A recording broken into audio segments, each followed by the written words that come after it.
സത്യവും മിഥ്യയും എന്ന ക്ലാസ്സിലേക്ക് നമുക്ക് കടക്കാം. ഈ പരിപാടിയിലേക്ക് സ്വാഗതം ആശംസിക്കുക എന്നുള്ളതാണ് എൻ്റെ കർത്തവ്യം. അതിനു മുമ്പായിട്ട് 2 വാക്ക് സംസാരിക്കും. കേവലം ഒരു മയക്കുമരുന്ന് ചടങ്ങ് മാത്രമായ സോമം എന്ന് പറയുന്ന സംഗതി സോമയാഗമെന്ന ഒരു റിച്വലായിട്ട് മാറിയത് എങ്ങനെയെന്ന് കൃത്യമായി നമ്മുടെ ക്ലാസ്സിൽ വിശദീകരിക്കപ്പെടും. അപ്പോൾ അധികം നീട്ടുന്നില്ല. ആ ക്ലാസ്സിലേക്ക് ഉദ്ഘാടക പ്രഭാഷകനായി എത്തിയിരിക്കുന്നത് നമ്മുടെ ജബ്ബാർ മാഷാണ്. അദ്ദേഹത്തെ പരിചയപ്പെടുത്തേണ്ട ആവശ്യമില്ല. അദ്ദേഹത്തിന് ഈ ക്ലാസ്സിലേക്ക് ഉദ്ഘാടകനായി സ്വാഗതം ആശംസിക്കുന്നു. അടുത്തത് നമ്മുടെ ക്ലാസ് എടുക്കുന്ന വിശ്വാം സാറാണ്. സാറിനെയും പരിചയപ്പെടുത്തേണ്ട ആവശ്യമില്ല. ഈ ക്ലാസ് എടുക്കുന്നതിനായി അദ്ദേഹത്തെയും സ്വാഗതം ചെയ്യുന്നു. അതോടൊപ്പം ഇവിടെ എത്തിയിരിക്കുന്ന എല്ലാ ആൾക്കാർക്കും സ്വാഗതം ആശംസിക്കുന്നു. ഈ പരിപാടിക്ക് വേണ്ടി വളരെയധികം കഷ്ടപ്പെട്ടിട്ടുള്ള വിജീഷ്, സയൻസ് സിസ്റ്റിൻ്റെ പ്രവർത്തകർ, നമ്മുടെ വിനീതൻ തുടങ്ങിയവർക്ക് പ്രത്യേകം അഭിനന്ദനം ആദ്യമേ തന്നെ പറയുകയാണ്. നമ്മൾ പിരിയുമ്പോൾ സമയം കിട്ടിയില്ലെങ്കിലോ എന്ന് വിചാരിച്ച് ആദ്യം തന്നെ അവർക്ക് ഒരു അഭിനന്ദനം പറയുന്നു. പിന്നെ പ്രത്യേകമായൊരു അഭിനന്ദനം രേഖപ്പെടുത്തേണ്ടത് നമ്മുടെ എല്ലാ പരിപാടിയും വീഡിയോ കവറേജ് നടത്തി ലോകമെമ്പാടും എത്തിക്കുന്ന ബാനുശ്രീക്കാണ്. അദ്ദേഹത്തിനും പ്രത്യേകം അഭിനന്ദനം പറഞ്ഞുകൊണ്ട് ഞാൻ നിർത്തുന്നു. പ്രിയപ്പെട്ടവർ, ഉദ്ഘാടന പ്രസംഗം എന്ന രീതിയിൽ ഒരുപാട് സമയം കവർന്നെടുക്കാൻ ആഗ്രഹിക്കുന്നില്ല. ഡോക്ടർക്ക് ഈ വിഷയവുമായി ബന്ധപ്പെട്ട് ഒരുപാട് കാര്യങ്ങൾ, ഒരു 2 മണിക്കൂറെങ്കിലും നീണ്ടു നിൽക്കുന്ന ഒരു ക്ലാസ്സാണ് അദ്ദേഹം പ്ലാൻ ചെയ്തിട്ടുള്ളത്. അതിന് മുന്നോടിയായി 2-3 വാചകങ്ങൾ മാത്രം പറയാമെന്ന് വിചാരിക്കുക.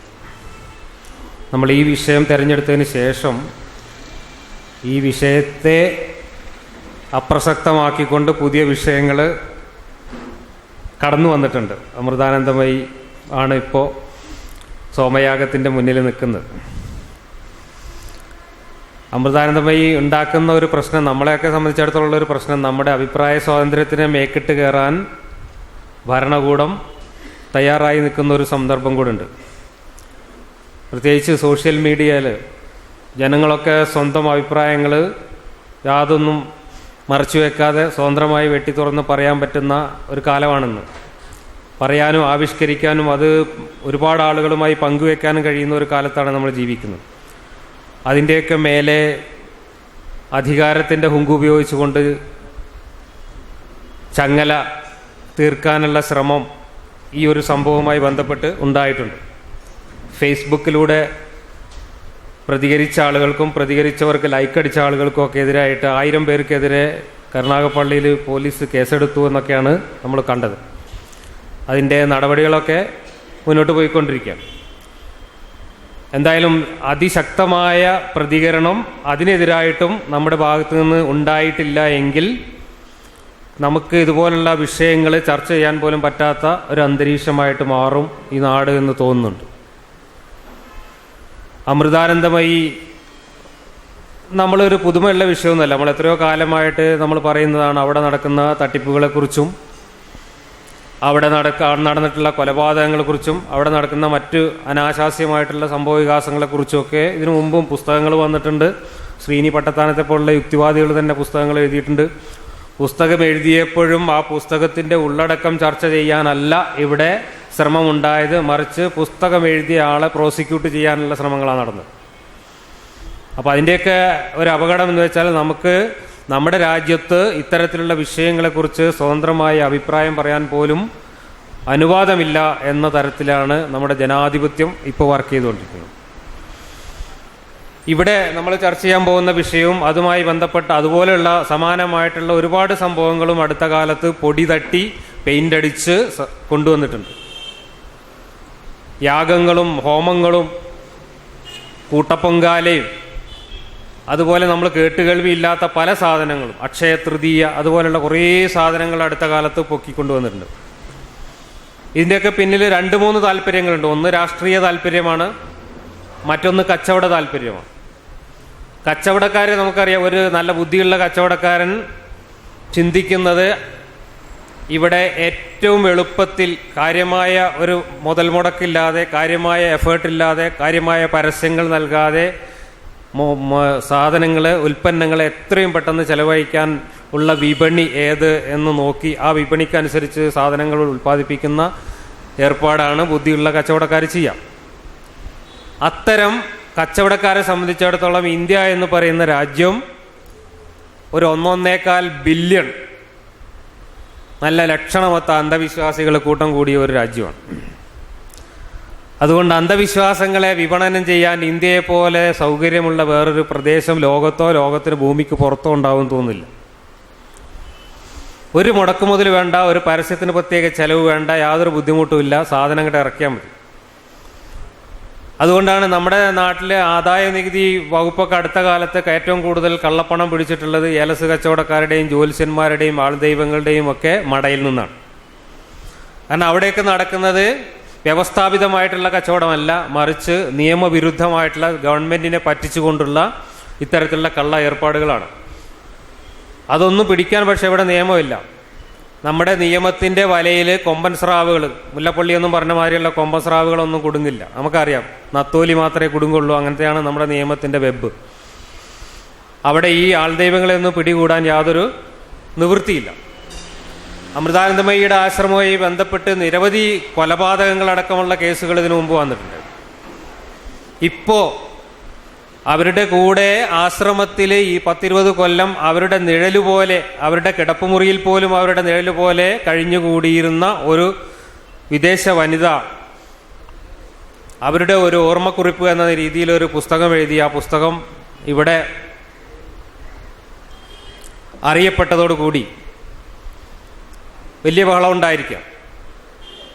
അവരുടെ പുസ്തകത്തിൽ അത്ര ഭീകരമായിട്ടുള്ള ആക്രമണമൊന്നും നടന്നിട്ടില്ല. അവരുടെ പുസ്തകത്തിൽ അവർക്കുണ്ടായ ചില അനുഭവങ്ങൾ, അതിൽ ഈ ഒരു ആശ്രമത്തിലെ അനുഭവം മാത്രമല്ല, മൊത്തത്തിൽ ഇന്ത്യയിലുണ്ടായിട്ടുള്ള, ഇന്ത്യയിൽ ജീവിച്ചിരുന്ന കാലത്ത് ഇന്ത്യക്കാരെ കുറിച്ചൊക്കെ ഉണ്ടായിട്ടുള്ള അവരുടെ അഭിപ്രായങ്ങളും അവരുടെ സുഹൃത്തുക്കളായ യൂറോപ്യന്മാരുടെ അഭിപ്രായങ്ങളും എല്ലാം അതിനകത്ത് വന്നിട്ടുണ്ട്. അപ്പം ഇത് പറഞ്ഞു കഴിഞ്ഞപ്പോൾ ഇതിനകത്ത് ഈ ആശ്രമത്തിൽ നടന്നു എന്ന് പറയുന്ന ഈ സംഭവങ്ങളെല്ലാം വെളിക്ക് വന്നപ്പോൾ അതിനെതിരായിട്ട് സ്വാഭാവികമായും പുതിയ തലമുറയിൽപ്പെട്ട ധാരാളം ആളുകൾ പ്രതികരിക്കുകയുണ്ടായി. അതിനെതിരെ കേസെടുക്കണമെന്ന് നമ്മൾ ആവശ്യപ്പെട്ടു. ഇവിടെ പത്രവാർത്തയുടെ കേട്ടുകേൾവിയുടെ അടിസ്ഥാനത്തിൽ കോടതി നേരിട്ട് കേസെടുക്കുക എന്നുള്ള സംഭവങ്ങൾ നടക്കുന്ന നാടാണ് നമ്മൾ. ആരും പരാതിപ്പെട്ടില്ലെങ്കിലും കോടതിക്ക് നേരിട്ട് തന്നെ കേസെടുക്കാവുന്ന രീതിയിലൊക്കെ നിയമങ്ങളും വകുപ്പുകളൊക്കെ ഉണ്ട്. പക്ഷെ നമ്മുടെ മുഖ്യമന്ത്രിയും നമ്മുടെ ആഭ്യന്തരമന്ത്രിയും ഒക്കെ ചോദിക്കുന്ന ഒരു ചോദ്യം, നിങ്ങളാരും അവിടെ നടക്കുന്ന സേവനങ്ങൾ കാണുന്നില്ല എന്ന്. അപ്പൊ സേവനം ചെയ്യുന്നുണ്ടെങ്കിൽ നാട്ടിലെ നിയമവും ഭരണവും വ്യവസ്ഥയും ഒന്നും ഒരു പ്രശ്നമല്ല. അവിടെ കൊലപാതകം നടത്താം, കള്ളക്കടത്ത് നടത്താം, എന്ത് ഏർപ്പാടും നടത്താം, പെൺവാണിഭം നടത്താം, ഒക്കെ നടത്താം എന്നാണ് നമ്മുടെ ഭരണാധികാരികൾ തന്നെ നമ്മളോട് പറയുന്നത്. അങ്ങനെയാണ് എന്തിലാ വീരപ്പനെ പിടിക്കാൻ വേണ്ടിയിട്ട് ഇത്രയും കാലം നമ്മളെ ഗവൺമെന്റ് ശ്രമം നടത്തിയത്? വീരപ്പനെ അദ്ദേഹത്തിൻ്റെ ആവാസ സ്ഥലമായിട്ടുള്ള ഒരുപാട് ഗ്രാമങ്ങളിൽ അവിടുത്തെ ജനങ്ങളുടെ മുഴുവൻ ജീവിതം സ്പോൺസർ ചെയ്തിരുന്ന ആളാണ്. പാവപ്പെട്ട ഒരുപാട് ആയിരക്കണക്കിന് ആളുകളുടെ ജീവിതം തന്നെ സ്പോൺസർ ചെയ്തുകൊണ്ട് വലിയ സാമൂഹ്യ സേവനങ്ങൾ നടത്തിയിട്ടുള്ള ആളാണ് വനം കൊള്ളക്കാരനായിരുന്ന വീരപ്പൻ. ആ വീരപ്പൻ എന്തിനാണ് നിയമം പിടികൂടിയത്? അയാൾ സേവനങ്ങൾ ചെയ്ത ആളാണെന്ന് പറഞ്ഞാൽ പോരെ. ബോംബെയിലൊക്കെ അധോലോക നായകന് ദാവൂദ് ഇബ്രാഹിമും ആജി മസ്താനും അതുപോലെയുള്ള ഒരുപാട് അധോലോക നായകന്മാരെ കുറിച്ച് നമുക്കറിയാം. അവരെല്ലാവരും തന്നെ അവരുടെ സ്വന്തം നാട്ടില്, സ്വന്തം ചുറ്റുപാടില് അവരുടെ ആവാസ വ്യവസ്ഥ സുരക്ഷിതമാക്കുന്നതിൻ്റെ ഭാഗമായിട്ട് ഒരുപാട് ജീവകാരുണ്യ പ്രവർത്തനങ്ങളും ജനസേവന പ്രവർത്തനങ്ങളും നടത്തിയിട്ടുള്ളവരാണ്. എന്തിനങ്ങോട്ടൊക്കെ പോകുന്നു? നമ്മുടെ നാട്ടിൽ തന്നെ ഈ കോഴിക്കോട് അങ്ങാടിയിൽ തന്നെ ജീവകാരുണ്യത്തിന് വേണ്ടി സ്ഥാപിച്ചിട്ടുള്ള സ്ഥാപനങ്ങൾ പലതും അത്തരത്തിലുള്ള കള്ളക്കടത്തുകാരുടെയാണ്. ഒരു കാലത്ത് കോഴിക്കോട് ജില്ലയിലെ എല്ലാ പ്രദേശങ്ങളിലും നല്ല പടുകൂറ്റൻ വെയിറ്റിംഗ് ഷെഡുകൾ പ്രത്യക്ഷപ്പെട്ടു. ഇവിടെ വലിയ ഹോസ്പിറ്റൽ പ്രത്യക്ഷപ്പെട്ടു. ആരാണിതൊക്കെ കൊണ്ടുവന്നത്?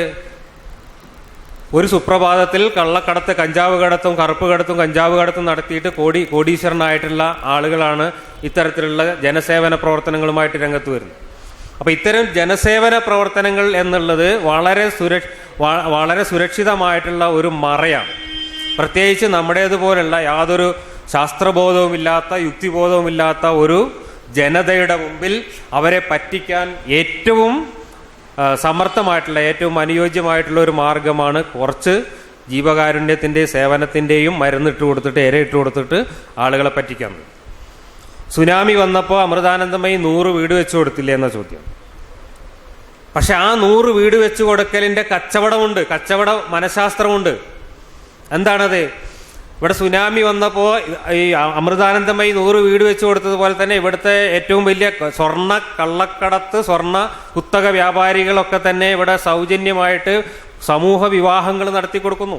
പാവപ്പെട്ട പെൺകുട്ടികൾക്ക് 10 പവനും 20 പവനും ഒക്കെ സ്വർണം കൊടുത്തുകൊണ്ട് 10ഉം 15ഉം പെൺകുട്ടികളുടെ പാവപ്പെട്ട പെൺകുട്ടികളുടെ സമൂഹ വിവാഹം നടത്തുന്നു.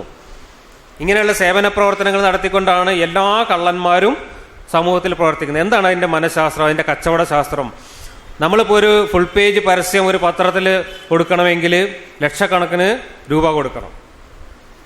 എല്ലാ പത്രങ്ങളിലും എല്ലാ മാധ്യമങ്ങളിലും ഇതുപോലുള്ള പരസ്യം കൊടുക്കണമെങ്കിൽ കോടിക്കണക്കിന് രൂപ ചെലവഴിക്കണം. അങ്ങനെ പരസ്യം കൊടുത്താൽ തന്നെ ഒരു സ്ഥാപനത്തിൻ്റെ പരസ്യത്തെ വായനക്കാർ കാര്യമായി ശ്രദ്ധിക്കില്ല. പരസ്യം നമ്മൾ വെറുതെ ജസ്റ്റ് ഒന്ന് നോക്കി പോവുള്ളൂ, ആരും പരസ്യത്തിൽ കാര്യമായി ശ്രദ്ധിക്കില്ല.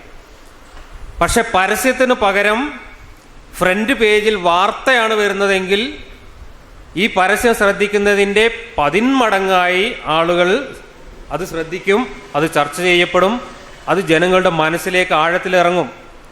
അപ്പോൾ പരസ്യം വരുത്തുന്നതിനേക്കാൾ വാർത്ത വരുത്തുന്നതാണ് പരസ്യത്തിനുള്ള ഏറ്റവും മനഃശാസ്ത്രപരമായ മാർഗമെന്ന് ഈ കച്ചവടക്കാർക്കറിയാം. വാർത്ത വരുത്താനുള്ള മാർഗം എന്താണ്? അതിനുള്ള മാർഗമാണ് ജീവകാരുണ്യ പ്രവർത്തനം. 100 വീടുണ്ടാക്കി 100 വീടിന്റെ താക്കോല് കൊടുക്കാൻ ആരാ വന്നത്? ഇന്ത്യൻ പ്രധാനമന്ത്രിയാണ് വന്നത്. പള്ളിക്കാവില് വാജ്പേയിയാണ് വന്നത്. പ്രധാനമന്ത്രി വന്നിട്ട് 100 വീടിന്റെ താക്കോൽദാന കർമ്മം നടക്കുമ്പോൾ ലോകത്തുള്ള മുഴുവൻ ദൃശ്യമാധ്യമങ്ങളും മുഴുവൻ പത്രമാധ്യമങ്ങളും അവിടെ ക്യാമറയും കൊണ്ട് എത്തുക. ലോകത്തുള്ള മുഴുവൻ മാധ്യമങ്ങളും അവിടെ എത്തണം. അങ്ങനെ ലോകത്തുള്ള മുഖ്യ മാധ്യമങ്ങളിൽ മുഴുവൻ വാർത്ത വരികയാണ്. അതാ അമൃതാനന്ദമയി ആശ്രമം, ഒരാൾ ദൈവം 100 പാവപ്പെട്ടവർക്ക്, സുനാമി ദുരന്ത ബാധിതർക്ക് വീടുണ്ടാക്കി കൊടുത്തിരിക്കുന്നു, അതിന്റെ താക്കോല് കൊടുക്കുന്നു, ഫോട്ടോ സഹിതം എല്ലാ മാധ്യമങ്ങളിലും ഫ്രണ്ട് വാർത്ത വരുന്നു. അമൃതാനന്ദമയി 100 വീടുണ്ടാക്കാൻ ചെലവാക്കിയ 10 കോടി റുപ്യ, അല്ലെങ്കിൽ എത്ര കോടിയാണെന്ന് വെച്ചാൽ അത്ര കോടി റുപ്യ ചെലവാക്കിയാൽ പത്രങ്ങളിൽ പോലും അത്രയും പരസ്യം കൊടുക്കാൻ കഴിയില്ല ആ പണം കൊണ്ട്. അപ്പൊ എത്ര രൂപ ഇതിനു വേണ്ടി ചെലവഴിച്ചോ ആ അത്രയും രൂപ കൊണ്ട് പരസ്യം നൽകിയാൽ കിട്ടുന്നതിന്റെ 100ഓ 1000മോ മടങ്ങ് വാർത്താ പരസ്യം ലഭിക്കുന്നു ഒരു ജീവകാരുണ്യ പ്രവർത്തനത്തിലൂടെ. ഇതാണ് ഇതിന്റെ ഒരു കച്ചവട മനഃശാസ്ത്രം എന്ന് പറയുന്നത്. അതുകൊണ്ട് എല്ലാ കള്ളന്മാരും എല്ലാ ഇത്തരത്തിലുള്ള തട്ടിപ്പുകാരും അവരുടെ നിലനിൽപ്പിന് വേണ്ടിയിട്ട് ഇത്തരത്തിലുള്ള ജീവകാരുണ്യങ്ങൾ പ്രവർത്തിക്കുകയും ആ ജീവകാരുണ്യ പ്രവർത്തനവുമായിട്ട് രാഷ്ട്രീയക്കാരെ ബന്ധപ്പെടുത്തുകയും രാഷ്ട്രീയക്കാരുടെ കൂടെ സ്വാഭാവികമായും വന്നു ചേർന്ന ക്രിമിനലുകളും മാഫിയകളും മറ്റ് പോലീസ് പോലുള്ള ഉന്നത അധികാര കേന്ദ്രങ്ങളും എല്ലാം ഇതുമായി കണ്ണി ചേർക്കപ്പെടുകയും ചെയ്യും. അതോടുകൂടി ആ ആശ്രമവുമായി ബന്ധപ്പെട്ട് ആ തട്ടിപ്പുകാരുമായി ബന്ധപ്പെട്ട് നടക്കുന്ന ഏതു നിയമവിരുദ്ധ പ്രവർത്തനത്തിനും ഭരണകൂടത്തിൻ്റെ സുഖസുന്ദരമായ സംരക്ഷണം ലഭിക്കുന്നു. ഇതാണ് ഇതിൻ്റെ മനഃശാസ്ത്രം, ഇതാണ് ഇതിൻ്റെ രാഷ്ട്രീയം. ഇത് തിരിച്ചറിയാത്ത വിഡ്ഢികളാണ് ഇത്തരത്തിലുള്ള വാദങ്ങൾ ഉന്നയിക്കുന്നത്. എന്നിട്ട് മുഖ്യമന്ത്രി നമ്മളോട് ചോദിക്കുക, അവര് സേവനം ചെയ്യുന്നതും കൂടെ നിങ്ങൾ പരിഗണിക്കണം. സേവനം ചെയ്തോട്ടെ, പക്ഷെ സേവനം ചെയ്യേണ്ടത് ഇങ്ങനെയാണോ? നമ്മളൊക്കെ എല്ലാവരും സേവനം ചെയ്യുന്നുണ്ട്. ആരുടെയും സേവനം അവരവരുടെ വരുമാനത്തിൻ്റെയും അവരവരുടെ കഴിവിൻ്റെയും അടിസ്ഥാനത്തിൽ ഈ കാരുണ്യ പ്രവർത്തനങ്ങളൊക്കെ എല്ലാവരും ചെയ്യുന്നുണ്ട്. പക്ഷെ തട്ടിപ്പ് നടത്തുന്ന ആളുകൾക്ക് ഇത്തരത്തിൽ വലിയ തോതിൽ ചെയ്യാൻ കഴിയും. അതിൻ്റെ 10 മടങ്ങ് പണം. ഇപ്പോൾ 100 വീട് അവിടെ വെച്ച് അതിൻ്റെ പരസ്യം വന്നതിന് ശേഷം ലോകത്തിൻ്റെ നാനാഭാഗത്തു നിന്നും ശതകോടിക്കണക്കിന് രൂപയാണ് വള്ളിക്കാവിലേക്ക് ഒഴുകി വന്നത്. ആ പണമൊക്കെ എവിടെ കുന്നുകൂടി കിടക്കുന്നു? യാതൊരു കണക്കുമില്ല, ഒരു അന്വേഷണവുമില്ല. ഈ ആൾ ദൈവങ്ങൾക്ക് ഒരു എയർപോർട്ടിലും യാതൊരു തരത്തിലുള്ള ചെക്കിങ്ങും ഇല്ല, അവർക്കൊക്കെ ഫ്രീ ആണ്. അങ്ങനെ ഗ്രീൻ ചാനൽ വിട്ടുകൊടുത്തിരിക്കുകയാണ്. ഇത്തരത്തിലാണ് ഈ കള്ള ഏർപ്പാടുകളെല്ലാം നമ്മുടെ നാട്ടിൽ നടക്കുന്നത്.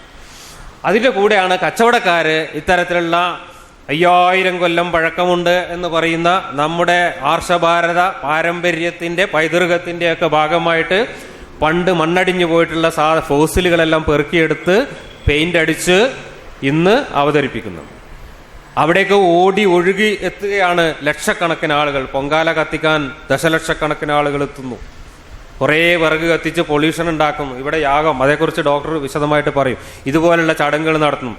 എന്തിനു വേണ്ടിയിട്ടാണ്? കാരണങ്ങൾ പലതാ പറയുന്നു. ഒന്ന്, നമുക്ക് പ്രകൃതിയുടെ ഐശ്വര്യം ഉണ്ടാവാൻ, മഴ പെയ്യാത്ത കാലത്ത് മഴ പെയ്യാൻ, മഴ കൂടുതൽ പെയ്ത് വിഷമമുണ്ടാകുമ്പോൾ മഴ തടയാൻ, ഇതിനൊക്കെയുള്ള മാർഗമാണ് യാഗവും ഹോമവും ഒക്കെ. അതുപോലെ തന്നെ സമൂഹത്തിൽ വലിയ ഐശ്വര്യം ഉണ്ടാവാൻ, സമാധാനം ഉണ്ടാവാൻ, ലോകാ സമസ്തോ സുഖിനോ ഭവന്തു ആവാനാണ് ഞങ്ങളിതൊക്കെ നടത്തുന്നതെന്നാണ് പറയുന്നത്. ഇതും തമ്മിൽ എന്തെങ്കിലും ശാസ്ത്രീയമായ പൊരുത്തമുണ്ടോ? ഇതൊക്കെ എവിടുന്നാ വന്നത്? ഈ 5000 അല്ലെങ്കിൽ 10000 വർഷം പഴക്കമുള്ള പ്രാകൃത മനുഷ്യര് അവർക്ക് ചുറ്റും ചുറ്റുപാടിൽ നിലനിന്നിരുന്ന പ്രകൃതി പ്രതിഭാസങ്ങളെയും പ്രതിസന്ധികളെയും അന്നത്തെ ബുദ്ധിയും അന്നത്തെ അറിവും വെച്ചുകൊണ്ട് വിശകലനം ചെയ്തതിൻ്റെ അടിസ്ഥാനത്തിൽ വന്നിട്ടുള്ള വിശദീകരണങ്ങളും അവർ കണ്ടെത്തിയ ഭാവനയിൽ കണ്ടെത്തിയ പരിഹാര മാർഗങ്ങളും മാത്രമാണ്. ഇതെല്ലാം തന്നെ ഒരു ശാസ്ത്ര യുഗം പിറന്നതോടുകൂടി, ഒരു നവോത്ഥാനത്തിൻ്റെയും അല്ലെങ്കിൽ ഒരു എൻലൈറ്റൻമെൻറ്റിൻ്റെ കാലഘട്ടം വന്നതോടുകൂടി തന്നെ കാര്യങ്ങളെ വസ്തുനിഷ്ഠമായി പരിശോധിച്ച് ശാസ്ത്രീയമായ കാരണങ്ങൾ കണ്ടെത്തി അതിന് പരിഹാരം കാണുക എന്ന ശാസ്ത്രത്തിൻ്റെ രീതിയാണ് മനുഷ്യൻ്റെ എല്ലാ പുരോഗതിക്കും അടിസ്ഥാനപരമായി കാരണമായിട്ടുള്ളത്. അത് മനസ്സിലാക്കിയ ഒരാളെ സംബന്ധിച്ചിടത്തോളം, ഒരു സമൂഹത്തെ സംബന്ധിച്ചിടത്തോളം ഇത്തരത്തിലുള്ള ഈ അഗ്നിഹോമങ്ങളും യാഗങ്ങളും അതുപോലുള്ള പൊങ്കാലയും പോലുള്ള സാധനം കൊണ്ട് മനുഷ്യൻ്റെ ഏതെങ്കിലും ഒരു പ്രശ്നം പരിഹരിക്കപ്പെടും എന്ന് പറയാൻ കഴിയില്ല. എന്ന് മാത്രമല്ല, ഇതുണ്ടാക്കുന്ന പ്രശ്നങ്ങളാണെന്ന് ഏറ്റവും വലിയ ദൂഷ്യം.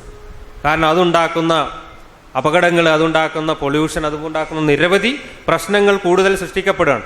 അതോടൊപ്പം തന്നെ ഒരു സമൂഹത്തെ വീണ്ടും ഇരുട്ടിലേക്ക്, അന്ധകാരത്തിലേക്ക് തിരിച്ചു നടത്താനുള്ള, അതിലൂടെ രാഷ്ട്രീയ മുതലെടുപ്പ് നടത്താനുള്ള ശക്തികളുടെ ബോധപൂർവമായിട്ടുള്ള പരിശ്രമത്തിൻ്റെ ഫലമായിട്ടാണ് ഇത്തരം സംഭവങ്ങളെല്ലാം നമ്മുടെ നാട്ടിൽ പഴയ സംസ്കാരം പറഞ്ഞുകൊണ്ട്, പൈതൃകം പറഞ്ഞുകൊണ്ട് പുനരുദ്ധരിച്ചുകൊണ്ടിരിക്കുന്നത്. ഞാൻ കൂടുതലായി ആ കാര്യങ്ങളിലേക്ക് കടക്കുന്നില്ല. ആ ശാസ്ത്രബോധമുള്ള, യുക്തിബോധമുള്ള ഒരു തലമുറയെ വാർത്തെടുക്കുക എന്നതാണ് നമ്മുടെ മുമ്പിൽ ഇതിന് പരിഹാരമായിട്ടുള്ള കടമ. ആ കടമ നിർവഹിക്കുന്നതിൻ്റെ ഭാഗമായിട്ടാണ് നമ്മളിവിടെ ഇങ്ങനെ ഒരു ക്ലാസ് വെച്ചത്. ഈ ക്ലാസ്സിന് പകരം ഇവിടെ ഒരു യാഗമാണ് വെച്ചിരുന്നതെങ്കിൽ ഈ മൈതാനം തികയില്ലായിരുന്നു. നമ്മൾ ഒരു പരസ്യം ചെയ്യേണ്ട യാഗം എന്ന് പറഞ്ഞിട്ട് ഒരു ബോർഡ് വെച്ചാൽ തന്നെ ഈ മൈതാനം നിറയെ ആൾ വന്നു കൂടുമായിരുന്നു. പക്ഷേ യാഗത്തെക്കുറിച്ചുള്ള ശാസ്ത്രീയമായ ക്ലാസ്സാണ് നടക്കുന്നതെന്ന് പറഞ്ഞാൽ അവിടെ വന്നെത്താൻ ആളുകൾക്ക് താല്പര്യമില്ല. നിർഭാഗ്യവശാൽ അങ്ങനെയുള്ള ഒരു 1.5 ബില്യൺ ജനങ്ങൾ താമസിക്കുന്ന ഒരു പ്രാകൃത സമൂഹത്തിലായിപ്പോയി നമ്മളൊക്കെ ജനിച്ചത് എന്നതാണ് ഏറ്റവും വലിയ ദുര്യോഗം. എന്തായാലും നമുക്ക് അണ്ണാറക്കണ്ണനും തന്നാലായത് എന്ന് പറഞ്ഞതുപോലെ നമുക്ക് ഈ രംഗത്ത്, ഈ ഇരുട്ടിൽ ഒരു കൈത്തിരിയെങ്കിലും കത്തിക്കാൻ ഈ ഒരു പ്രസ്ഥാനത്തിന് നമുക്കും സാധിച്ചെങ്കിൽ അത് മഹാകാര്യം. അടുത്ത തലമുറ തീർച്ചയായിട്ടും ആ രീതിയിൽ ചിന്തിക്കും. അതിൻ്റെ ശുഭലക്ഷണങ്ങൾ കണ്ടു തുടങ്ങിയിട്ടുണ്ട് എന്ന് മാത്രം പറഞ്ഞുകൊണ്ട് ഞാൻ ഈ ഒരു ക്ലാസ്സിൻ്റെ ഈ ഒരു സംരംഭം ഉദ്ഘാടനം ചെയ്തതായി അറിയിക്കുന്നു. അടുത്തതായി ഡോക്ടറെ ഈ ക്ലാസ് കൈകാര്യം ചെയ്യാൻ വേണ്ടിയിട്ട് വിശ്വനാഥൻ ഡോക്ടറെ ക്ഷണിക്കുന്നു. യാഗത്തെക്കുറിച്ച് യുക്തിരഹിതമായ ഒരുപാട് കാര്യങ്ങളാണ് കഴിഞ്ഞ കുറേ വർഷങ്ങളായി നമ്മൾ കേട്ടുകൊണ്ടിരിക്കുന്നത്. യുക്തിരഹിതമായ വിശ്വാസങ്ങളെ ഖണ്ഡിക്കുക, യുക്തിയുക്തമായ അറിവിനെ പരത്തുക, അതാണ് നമ്മൾ എന്നും ചെയ്യാൻ ശ്രമിക്കുന്നത്. അതിൻ്റെ ഭാഗമായി ഇന്ന് ഈ യാഗത്തെക്കുറിച്ച് കേൾക്കുന്ന യുക്തിരഹിതമായ വിശ്വാസങ്ങൾക്കപ്പുറം യുക്തിപൂർവ്വം അതിനെ സമീപിക്കുമ്പോൾ നമുക്ക് കാണാവുന്ന വസ്തുതകൾ എന്താണ് എന്ന് പരിശോധിക്കുക എന്നാണ് ഇന്ന് ശ്രമിക്കുന്നത്. ഈ ഫെബ്രുവരി ലക്കം യുക്തിയുഗത്തിൻ്റെ കവർ സ്റ്റോറി തന്നെയാണ് സോമയാഗം, ഒരു മയക്കുമരുന്നിൻ്റെ ഓർമ്മച്ചടങ്ങാണ്. നിങ്ങൾ കണ്ടു കാണും. വിശദമായി നമ്മളൊരു ലേഖനം അതിൽ പ്രസിദ്ധീകരിച്ചിട്ടുണ്ട്. ആ വിഷയം തന്നെയാണ് വാസ്തവത്തിൽ പറയുന്നത്. ആ ലേഖനത്തിൻ്റെ ഒരു എക്സ്റ്റൻഷനാണ് ഇന്ന് പറയാൻ ഉദ്ദേശിക്കുന്നതെന്ന് പറയാം. ചില വീഡിയോകളും മറ്റും ചേർത്ത് അതിനൊന്നുകൂടി വിശദീകരിക്കാനാണ് ശ്രമിക്കുന്നത്. ആ ലേഖനം വായിച്ചവരെ സംബന്ധിച്ചിടത്തോളം ചില ഭാഗങ്ങൾ ആവർത്തനമായും തോന്നാം. ഈ ഡിസ്കഷന് നമ്മൾ പ്രധാനമായും ആശ്രയിക്കുന്നത് ഫ്രിറ്റ്സ് സ്റ്റാളിൻ്റെ നിഗമനങ്ങളെയാണ്. കേരളത്തിലെ യാഗത്തെക്കുറിച്ച് ഏറ്റവും ആധികാരികമായ പഠനം നടത്തിയിട്ടുള്ള അദ്ദേഹമാണ് പ്രൊഫസർ ഫ്രിറ്റ്സ് സ്റ്റാൾ. അദ്ദേഹത്തിൻ്റെ പേര് 975 കാലം മുതൽ കേരളത്തിൽ വളരെ പരിചിതമാണ്. പ്രത്യേകിച്ചും കേരളത്തിലെ യാഗ സംഘാടകർക്കും യാഗ തൽപരർക്കും വളരെ പ്രിയപ്പെട്ട പേരാണ് പ്രൊഫസർ സ്റ്റാലിൻ്റേത്. അന്യഥാ മറഞ്ഞു പോകുമായിരുന്ന ഒരു ആചാരത്തെ വീണ്ടും ജനശ്രദ്ധയിൽ കൊണ്ടുവരാനും പ്രചരിപ്പിക്കാനും ഒക്കെ കഴിഞ്ഞത് 1975 അന്താരാഷ്ട്ര സഹകരണത്തോടെ പ്രൊഫസർ ഫ്രിസ്റ്റാൾ പാഞ്ഞാളിൽ വെച്ച് അദ്ദേഹത്തിൻ്റെ ഉത്സാഹത്തിൽ നടത്തിയെടുത്ത ആദ്യത്തെ അതിരാത്രത്തോടു കൂടിയാണ്. ഈ ബ്രാഹ്മണ സമൂഹത്തിന് പുറത്ത് ആരെങ്കിലും ഇതിൽ പങ്കെടുക്കുക എന്നത് തന്നെ ആദ്യമായി സംഭവിച്ചത് 1975 അതിനുശേഷം ഈ യാഗത്തിൻ്റെ സ്വഭാവം തന്നെ മാറിക്കഴിഞ്ഞു. ഇന്നത് വൻകിട ഫണ്ടിങ്ങും വലിയ വിധത്തിലുള്ള പൊതുജന പങ്കാളിത്തവുമുള്ള വലിയ വലിയ കാര്യങ്ങളായി എല്ലാ വർഷവും 1-2 തവണ ആവർത്തിക്കുന്ന മഹാമേളകളായി മാറിക്കഴിഞ്ഞു. ഇതിൻ്റെ ഒക്കെ കാരണം തുടക്കത്തിൽ ഈ ഫ്രിറ്റ്സ്റ്റാൾ എന്ന ഒരാളുടെ ഉത്സാഹമാണെന്ന് പറയാം. അദ്ദേഹമാണ് 2000 വർഷം മുമ്പേ, ചുരുങ്ങിയത് 2000 വർഷമെങ്കിലും മുമ്പേ ആരംഭിച്ച ഈ ഒരു ആചാരത്തെ മറന്നുപോയി. ഇദ്ദേഹം ഒരു പണ്ഡിതനാണ്. ഇദ്ദേഹം പഠിക്കുന്ന സമയത്ത് ഇങ്ങനെ ഒരു സാധനം നിലവിലില്ല എന്നാണ് അദ്ദേഹം ധരിച്ചിരുന്നത്. ഇതൊക്കെ പുസ്തകത്തിൽ മാത്രമേ ഉള്ളൂ എന്നാണ്. അങ്ങനെ പഠനത്തിൻ്റെ ഭാഗമായാണ് അദ്ദേഹം ഇങ്ങനെ കേരളത്തിലെ നമ്പൂതിരിമാർക്കിടയിൽ ഈ യാഗം എന്ന ആചാരം ഇപ്പോഴും പ്രചാരത്തിലുണ്ടെന്ന് അറിയുകയും അത് നടത്താൻ വേണ്ടി ശ്രമിക്കുകയും ചെയ്യുന്നത്. സാമ്പത്തിക ബുദ്ധിമുട്ടുകൾ കാരണം 1975 കാലം നടത്താൻ പ്രയാസമാണ് എന്ന് പറയുകയും അദ്ദേഹം വളരെ ബുദ്ധിമുട്ടി പല സർവകലാശാലകളെയും സമീപിച്ച് പല സ്ഥാപനങ്ങളുടെയും സഹായത്തോടു കൂടി ഫണ്ട് ശേഖരിച്ചാണ് 1975 യാഗം നടത്തുന്നത്. വാസ്തവത്തിൽ അത് വലിയൊരു ഉപകാരമായി എന്ന് പറയാം.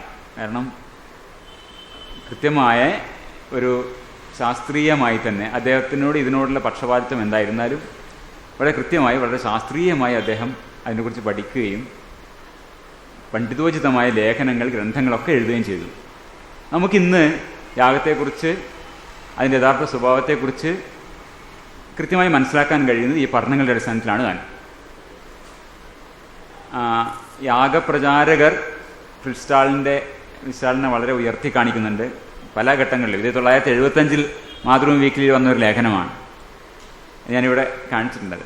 ഈ ലേഖനം തുടങ്ങുന്നത് തന്നെ ഫ്രിറ്റ്സ്റ്റാളിൻ്റെ ഫോട്ടോ ആദ്യം വെച്ചുകൊണ്ടാണ്. ബനാറസ് സർവകലാശാലയിൽ സംസ്കൃതത്തിൽ ബിരുദം നേടിയിട്ടുള്ള പ്രൊഫസർ ജെ.എഫ്. സ്റ്റാൾ, കാലിഫോർണിയ സർവകലാശാല, ഒരു കേരളീയ വനിത വിവാഹം കഴിച്ച പ്രൊഫസർ സ്റ്റാളാണ് അന്താരാഷ്ട്രീയ അഗ്നിചയന കമ്മിറ്റി പ്രസിഡന്റ് എന്ന് പറഞ്ഞുകൊണ്ട് പ്രൊഫസർ സ്റ്റാളിൻ്റെ മുഖേറ്റത്തോടുകൂടിയാണ് ചിത്രത്തോടുകൂടിയാണ് ഈ ലേഖനം ആരംഭിക്കുന്നത് തന്നെ. അവിടെ നിന്ന് ഇങ്ങോട്ട് വലിയ ഋഷിതുല്യനായ പണ്ഡിതൻ എന്നൊക്കെ കേരളത്തിലെ യാഗപ്രേമികൾ അദ്ദേഹത്തെ കൊണ്ടാടുന്നുണ്ട്. ഇത് അക്കാലത്ത് വീട്ടി ഇന്ദുചൂടൻ ഇല്ലസ്ട്രേറ്റഡ് വീക്കിലിയിൽ പ്രസിദ്ധീകരിച്ച ലേഖനമാണ്, കേരള യജ്ഞ വിത്ത് ഫോറിൻ പാർട്ടിസിപ്പേഷൻ 1975. അതിലും ഫ്രിറ്റ്സ്റ്റാളിൻ്റെയും അന്ന് പങ്കെടുത്ത മറ്റ് വിദേശ പണ്ഡിതരുടെയും ഒക്കെ ചിത്രങ്ങൾ കാണാം. അദ്ദേഹത്തിൻ്റെ ഫിലിമാണ്. It was perform perhaps for the last time in April 1975 എന്നാണ് ആ ഡോക്യുമെൻ്ററിയുടെ തുടക്കത്തിൽ പറയുന്നത്. ഈ ഡോക്യുമെൻ്ററി നമ്മൾ കുറേ ദിക്കിൽ കാണിക്കുന്നുണ്ട്, അതിൻ്റെ ഭാഗങ്ങൾ ഉപയോഗിക്കുന്നുണ്ട്. 1975 പാഞ്ഞാളിൽ നടന്ന ചടങ്ങ് 3000 കൊല്ലമെങ്കിലും പഴക്കമുള്ള ഈ ഗോത്രാചാരത്തിൻ്റെ അവസാന അരങ്ങേറ്റമാവുമെന്നാണ് അന്ന് അതിൻ്റെ സംഘാടകർ കരുതിയത്. എന്നാൽ ആ തോന്നലെല്ലാം തെറ്റാണെന്ന് തെളിയിച്ചുകൊണ്ട് യാഗസംസ്കാരം കേരളത്തിൽ കൂടുതൽ ആഴത്തിൽ വേര് പിടിച്ചതും കൂടുതൽ വിസ്തൃതിയിൽ പടർന്നതുമാണ് നമ്മളിന്ന് കാണുന്നത്. ആ അവസാന അരങ്ങേറ്റമെന്ന് ആ ഡോക്യുമെൻ്ററിയിൽ തന്നെ പറയുന്നത് നമുക്ക് കാണാം.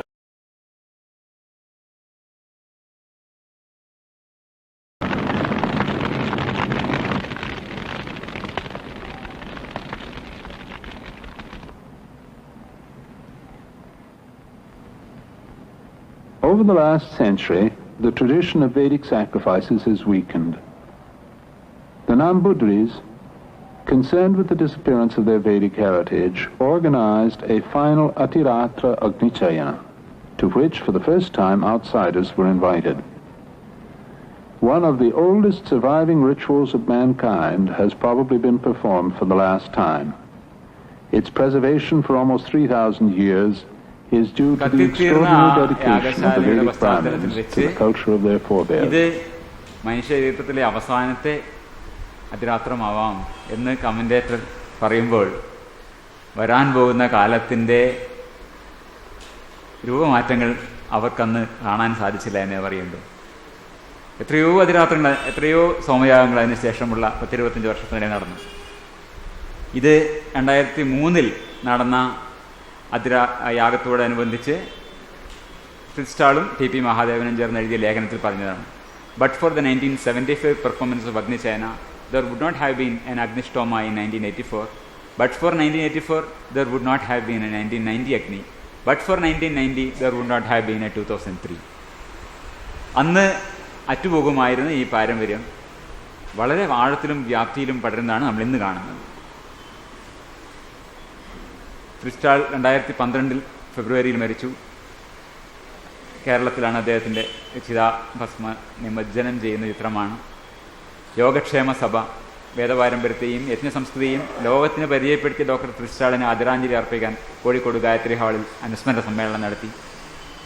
ഇതൊക്കെ ഉണ്ടായി. ഈ അനുസ്മരണങ്ങളും ആദരവും ഒക്കെ നൽകുന്ന ഈ സമൂഹമൊന്നും പക്ഷേ ഫ്രിറ്റ്സ്റ്റാൾ യഥാർത്ഥത്തിൽ പറഞ്ഞത് എന്താണ്, ഈ യാഗമെന്ന ഈ ആചാരത്തെ അദ്ദേഹം എങ്ങനെ മനസ്സിലാക്കി എന്നതിനെക്കുറിച്ച് കേരളത്തിൽ മിണ്ടുന്നതേയില്ല. ഇതാണ് കേരളത്തിൽ പറയപ്പെടേണ്ടത്. ഇതാണ് യുക്തിരഹിതമായ വിശ്വാസങ്ങളെ ഖണ്ഡിക്കുകയും യുക്തിയുക്തമായ അറിവിനെ പരത്തുകയും ചെയ്യുക എന്നതുകൊണ്ട് ഉദ്ദേശിക്കുന്നത്. വളരെ യുക്തിയുക്തമായി എന്താണ് ഈ സോമയാഗം എന്ന് അദ്ദേഹം കണ്ടെത്താൻ ശ്രമിച്ചിട്ടുണ്ട്. പ്രധാനമായും 2 ലേഖനങ്ങളെയും ഒരു ഗ്രന്ഥത്തെയുമാണ് ആശ്രയിച്ചിരിക്കുന്നത്. അതിലൊന്ന് ദ മീനിങ്ലെസ്നെസ് ഓഫ് റിച്വൽ എന്ന ഫ്രിറ്റ്സ്റ്റാളിൻ്റെ ഒരു ലേഖനം. അതിൽ അദ്ദേഹം പറഞ്ഞൊരു വാചകം വളരെ രസകരമാണ്. If we wish to know the meaning or theory of ritual, we should not confine ourselves to practicing ritualists. We have learned, after all, that it does not pay to ask elephants about zoology or artists about a theory of art. അദ്ദേഹം ഈ റിച്വലുകളൊക്കെ കേരളത്തിൽ പ്രചരിപ്പിക്കുന്നത് അദ്ദേഹം ഈ സംസ്കാരത്തിലൊക്കെ ആകൃഷ്ടനായി വന്ന് ഇതൊക്കെ കൊണ്ട് പുനരുദ്ധരിച്ച് ബ്രാഹ്മണനേക്കാൾ വലിയ ബ്രാഹ്മണനായും ഒക്കെയാണ് അദ്ദേഹത്തെ കൊണ്ടാടുന്നത്. അദ്ദേഹം ഇതാണ് പറയുന്നത്, ഒരു സുവോളജിസ്റ്റ് ആനയെ കാണുന്നത് പോലെയാണ് അദ്ദേഹം ഈ യാഗത്തെ കാണുന്നതെന്നാണ്. അദ്ദേഹം ഈ യാഗപണ്ഡിതന്മാരൊക്കെ വളരെ പഠിച്ചിട്ടുള്ള ആളാണ്, പണ്ഡിതനാണ്, ഒക്കെയാണ്. അവർക്ക് വലിയ ബഹുമാനമാണ്. എങ്ങനെ ഒരു ശാസ്ത്രത്തിന് അദ്ദേഹം പഠിക്കുന്ന വിഷയത്തെ എങ്ങനെയാണ് സമീപിക്കുന്നത്, അതേ അടുപ്പവും അതേ അകലവും അതേ വസ്തുനിഷ്ഠതയും പുലർത്തിക്കൊണ്ടാണ് അദ്ദേഹം ഇത് പഠിച്ചത്. ഈ ഭാഗം കേരളത്തിലെ യാഗപ്രേമികളും യജ്ഞപ്രേമികളും ഒന്നും പറയുന്നതേയില്ല. ആ മീനിങ്ലെസ്നെസ് ഓഫ് റിച്വൽ എന്നതിൽ പ്രൊഫസർ ഫ്രിറ്റ്സ്റ്റാൾ പറയുന്ന ഒരു കാര്യം, it also accounts for the similarity between rights and games which are equally unproductive. ഒരു കളി മാതിരിയാണ്, ഗെയിമുകൾ പോലെയാണ് ഈ യാഗം, ഇതുപോലുള്ള ചടങ്ങുകൾ, റിച്വലുകളൊക്കെയും എന്നാണ് അദ്ദേഹം പറയുന്നത്. അതിന് പ്രത്യേകിച്ചൊരു അർത്ഥം ഉണ്ടോ, അതിന് പ്രത്യേകിച്ച് എന്തെങ്കിലും ഗുണമുണ്ടോ, അത് പ്രത്യേകിച്ച് എന്തെങ്കിലും പ്രയോജനമുണ്ടോ എന്ന് ചോദിച്ചാൽ ഒന്നും പറയാനില്ല. ചെസ്സ് കളിക്കുന്നു, ഫുട്ബോൾ കളിക്കുന്നു, എന്താണ് പ്രയോജനം? പ്രയോജനമില്ല. അത്രയും പ്രയോജനം മീനിങ്ലെസ് ആണെന്ന് അദ്ദേഹം പറയും. മീനിങ്ലെസ് ആണ്, അൺപ്രൊഡക്റ്റീവാണ് അദ്ദേഹം പറയും. If ritual is useless, this does not imply that it may not have useful side effects. Side ഇഫക്റ്റുകൾ ഉണ്ടാവാം. For example, that ritual creates a bond between participants. അതിലെ പങ്കാളികൾക്കിടയിൽ ഒരു സൗഹൃദം ഉണ്ടാക്കുന്നു.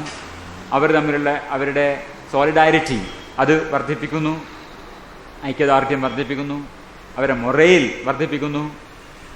കൺസ്റ്റിറ്റ്യൂട്ട്സ് a link with the ancestors. അവരുടെ പൂർവികരുമായി ഒരു ബന്ധം സ്ഥാപിക്കാൻ സഹായിക്കുന്നു. ഈ വകയുള്ള പാർശ്വഫലങ്ങളൊക്കെ റിച്വലിനുണ്ടാവാം, ഒരു ഗെയിമിനുണ്ടാവുന്ന പോലെ. അപ്പോൾ അദ്ദേഹം ഒബ്സർവ് ചെയ്യുന്ന ഇതാണ്, ഈ യാഗവേളയിൽ ഈ പുരോഹിതന്മാർ ചെയ്യുന്നത്, 17 പേരാണ് അതിൽ, ഇവർ ചെയ്യുന്നത് എന്താണെന്ന് അദ്ദേഹം വളരെ സസൂക്ഷ്മം വീക്ഷിക്കുന്നു. നമ്മളീ പറഞ്ഞ പോലെ ഒരു ആനയെ ഒരു ജന്തുശാസ്ത്രജ്ഞൻ വീക്ഷിക്കുന്ന അത്രയും കൃത്യമായും കണിശമായും അദ്ദേഹം വീക്ഷിക്കുന്നു. The performers are totally immersed in the proper execution of their complex tasks. അതായത് അവർ ഇത് ചെയ്യുമ്പോൾ ഇതൊരു കർമ്മമാണ്. ഈ കർമ്മം ചെയ്യുക എന്നതല്ലാതെ ഇതിൻ്റെ അർത്ഥത്തെക്കുറിച്ചോ ഫലത്തെക്കുറിച്ചോ ഇവർ ചിന്തിക്കുന്നതേയില്ല. കൃത്യമായി ഇത് ചെയ്യുക, നിയമങ്ങൾക്കനുസരിച്ച് ചെയ്യുക എന്നുള്ളതാണ്. Isolated in their sacred enclosure, they concentrate on correctness of act, recitation and chant. Their primary concern, if not obsession, is with rules. നിയമങ്ങൾ തെറ്റിക്കാതെ ഇത് കർമ്മം ചെയ്യുക എന്നത് മാത്രമാണ് ഇവരുടെ മനസ്സിലുള്ളത്. There are no symbolic meanings going through their minds when they are engaged in performing ritual. ഈ ചെസ് കളിക്കാരൻ ചെസ്സിലെ നിയമങ്ങളെ മനസ്സിൽ വെച്ചുകൊണ്ട് ചില കാര്യങ്ങൾ ചെയ്യുന്നു. കൃത്യമായി അതുപോലെ എന്നല്ല പറയുന്നത്. ഇവിടെ ഇവരും ഈ റിച്വലുകൾ ചെയ്യുമ്പോൾ ഇതിൻ്റെ അർത്ഥത്തെക്കുറിച്ചോ ഉദ്ദേശത്തെക്കുറിച്ചോ ചിന്തിക്കുന്നില്ല. നിയമങ്ങളനുസരിച്ച് അത് ചെയ്യുക എന്നത് മാത്രമാണ്. Such absorption by itself does not show that ritual cannot have a symbolic meaning. ഈ റിച്വലുകൾക്ക്, ചടങ്ങുകൾക്ക് ഒരു ഒരു പ്രതീകാത്മകമായ അർത്ഥമില്ല എന്ന് പറയാൻ വയ്യാണ് അദ്ദേഹം പറഞ്ഞത്. പ്രതീകാത്മകമായ ഒരു അർത്ഥം ഉണ്ടാവാം. ആ അർത്ഥത്തെക്കുറിച്ച് ഇവർ ബോധവാന്മാരേയല്ല.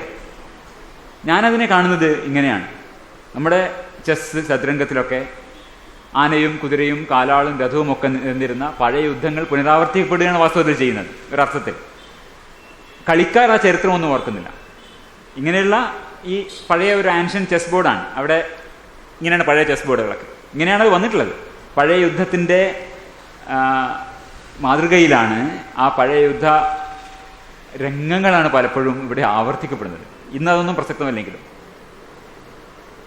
അതുപോലെ ഒരു ഈ ചെസ് ബോർഡിലെ കരുക്കളും നീക്കങ്ങളും എങ്ങനെയാണോ ഒരു പുരാതന യുദ്ധത്തെ അനുസ്മരിപ്പിക്കുന്നത്, അതുപോലെ നമ്മൾ നിരീക്ഷിക്കുന്ന ഈ യാഗം എന്ന ചടങ്ങും പുരാതനമായ ചില ചരിത്രങ്ങളെ, ചില സംഭവങ്ങളെ, ചില ജീവിതാവസ്ഥകളെ ഒക്കെ പ്രതിനിധീകരിക്കുന്നു.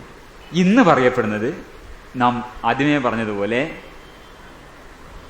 യുക്തിരഹിതമായ വിശ്വാസങ്ങളുടെ പ്രചരണമാണ്. ഇത് പ്രൊഫസർ ഫിറ്റ്സ്റ്റാൾ തന്നെ ഇതിലേക്ക് പറയുന്നുണ്ട്.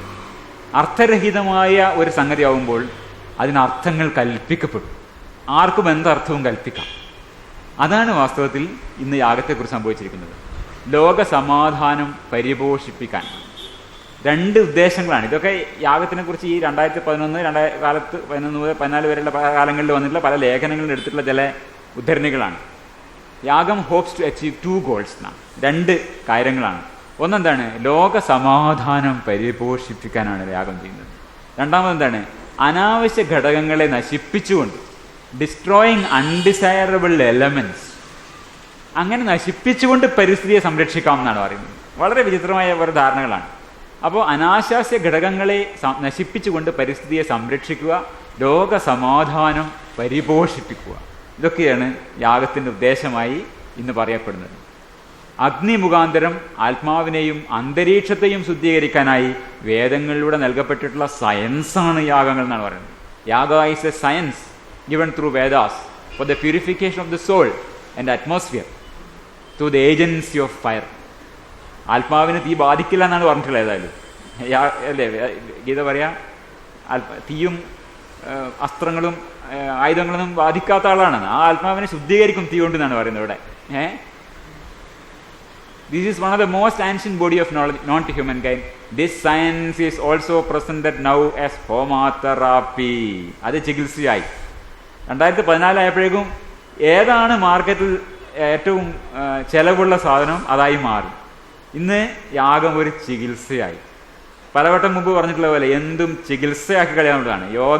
യോഗ ചികിത്സ, സംഗീതം സംഗീത ചികിത്സ, പിന്നെ ജം തെറാപ്പി, എല്ലാം തെറാപ്പി ആക്കാനുള്ളതാണ് ഇന്നത്തെ പരിപാടി. അപ്പോൾ ഏത് മാർക്കറ്റിൽ എന്താണോ ഉള്ളത്, ലോക സമാധാനം പരിപോഷിപ്പിക്കാൻ ഉള്ള സാധനമാണ്, പിന്നെ ആത്മാവിനെ ശുദ്ധീകരിക്കാനുള്ള സാധനമാണ്, ചികിത്സയുമാണ്. അതാണ് ഇങ്ങനെയൊക്കെയാണ് ഇന്ന് പ്രചരിപ്പിക്കപ്പെടുന്നത്. അപ്പോൾ അതിൻ്റെ ന്യായീകരണം ഇതാണ്. ഔഷധ സസ്യങ്ങളുടെ രാജാവാണ് സോമ. ഈ യജ്ഞത്തിൽ പങ്കെടുക്കുന്നവർക്കും സർവ്വലോകർക്കും powerful boost of healing energy guaranteed. ബൂസ്റ്റാണ് അവിടെ. അത് എന്താണ് ഹീലിംഗ് എനർജി ചോദിക്കാൻ പാടില്ല. അത് ഇവർക്ക് മാത്രം അറിയണം. എന്തോ ഒരു തരം ഊർജ്ജമാണ്. അത് ഊർജ്ജത്തിലൊന്നും ഭാഗ സംഗതിയല്ല. അപ്പോൾ അതിൻ്റെ ഒരു വിശേഷാൽ ഉത്തേജനം കിട്ടും. ഇങ്ങനെയൊക്കെയാണ് ഇന്ന് പ്രചരിപ്പിക്കപ്പെടുന്നത്.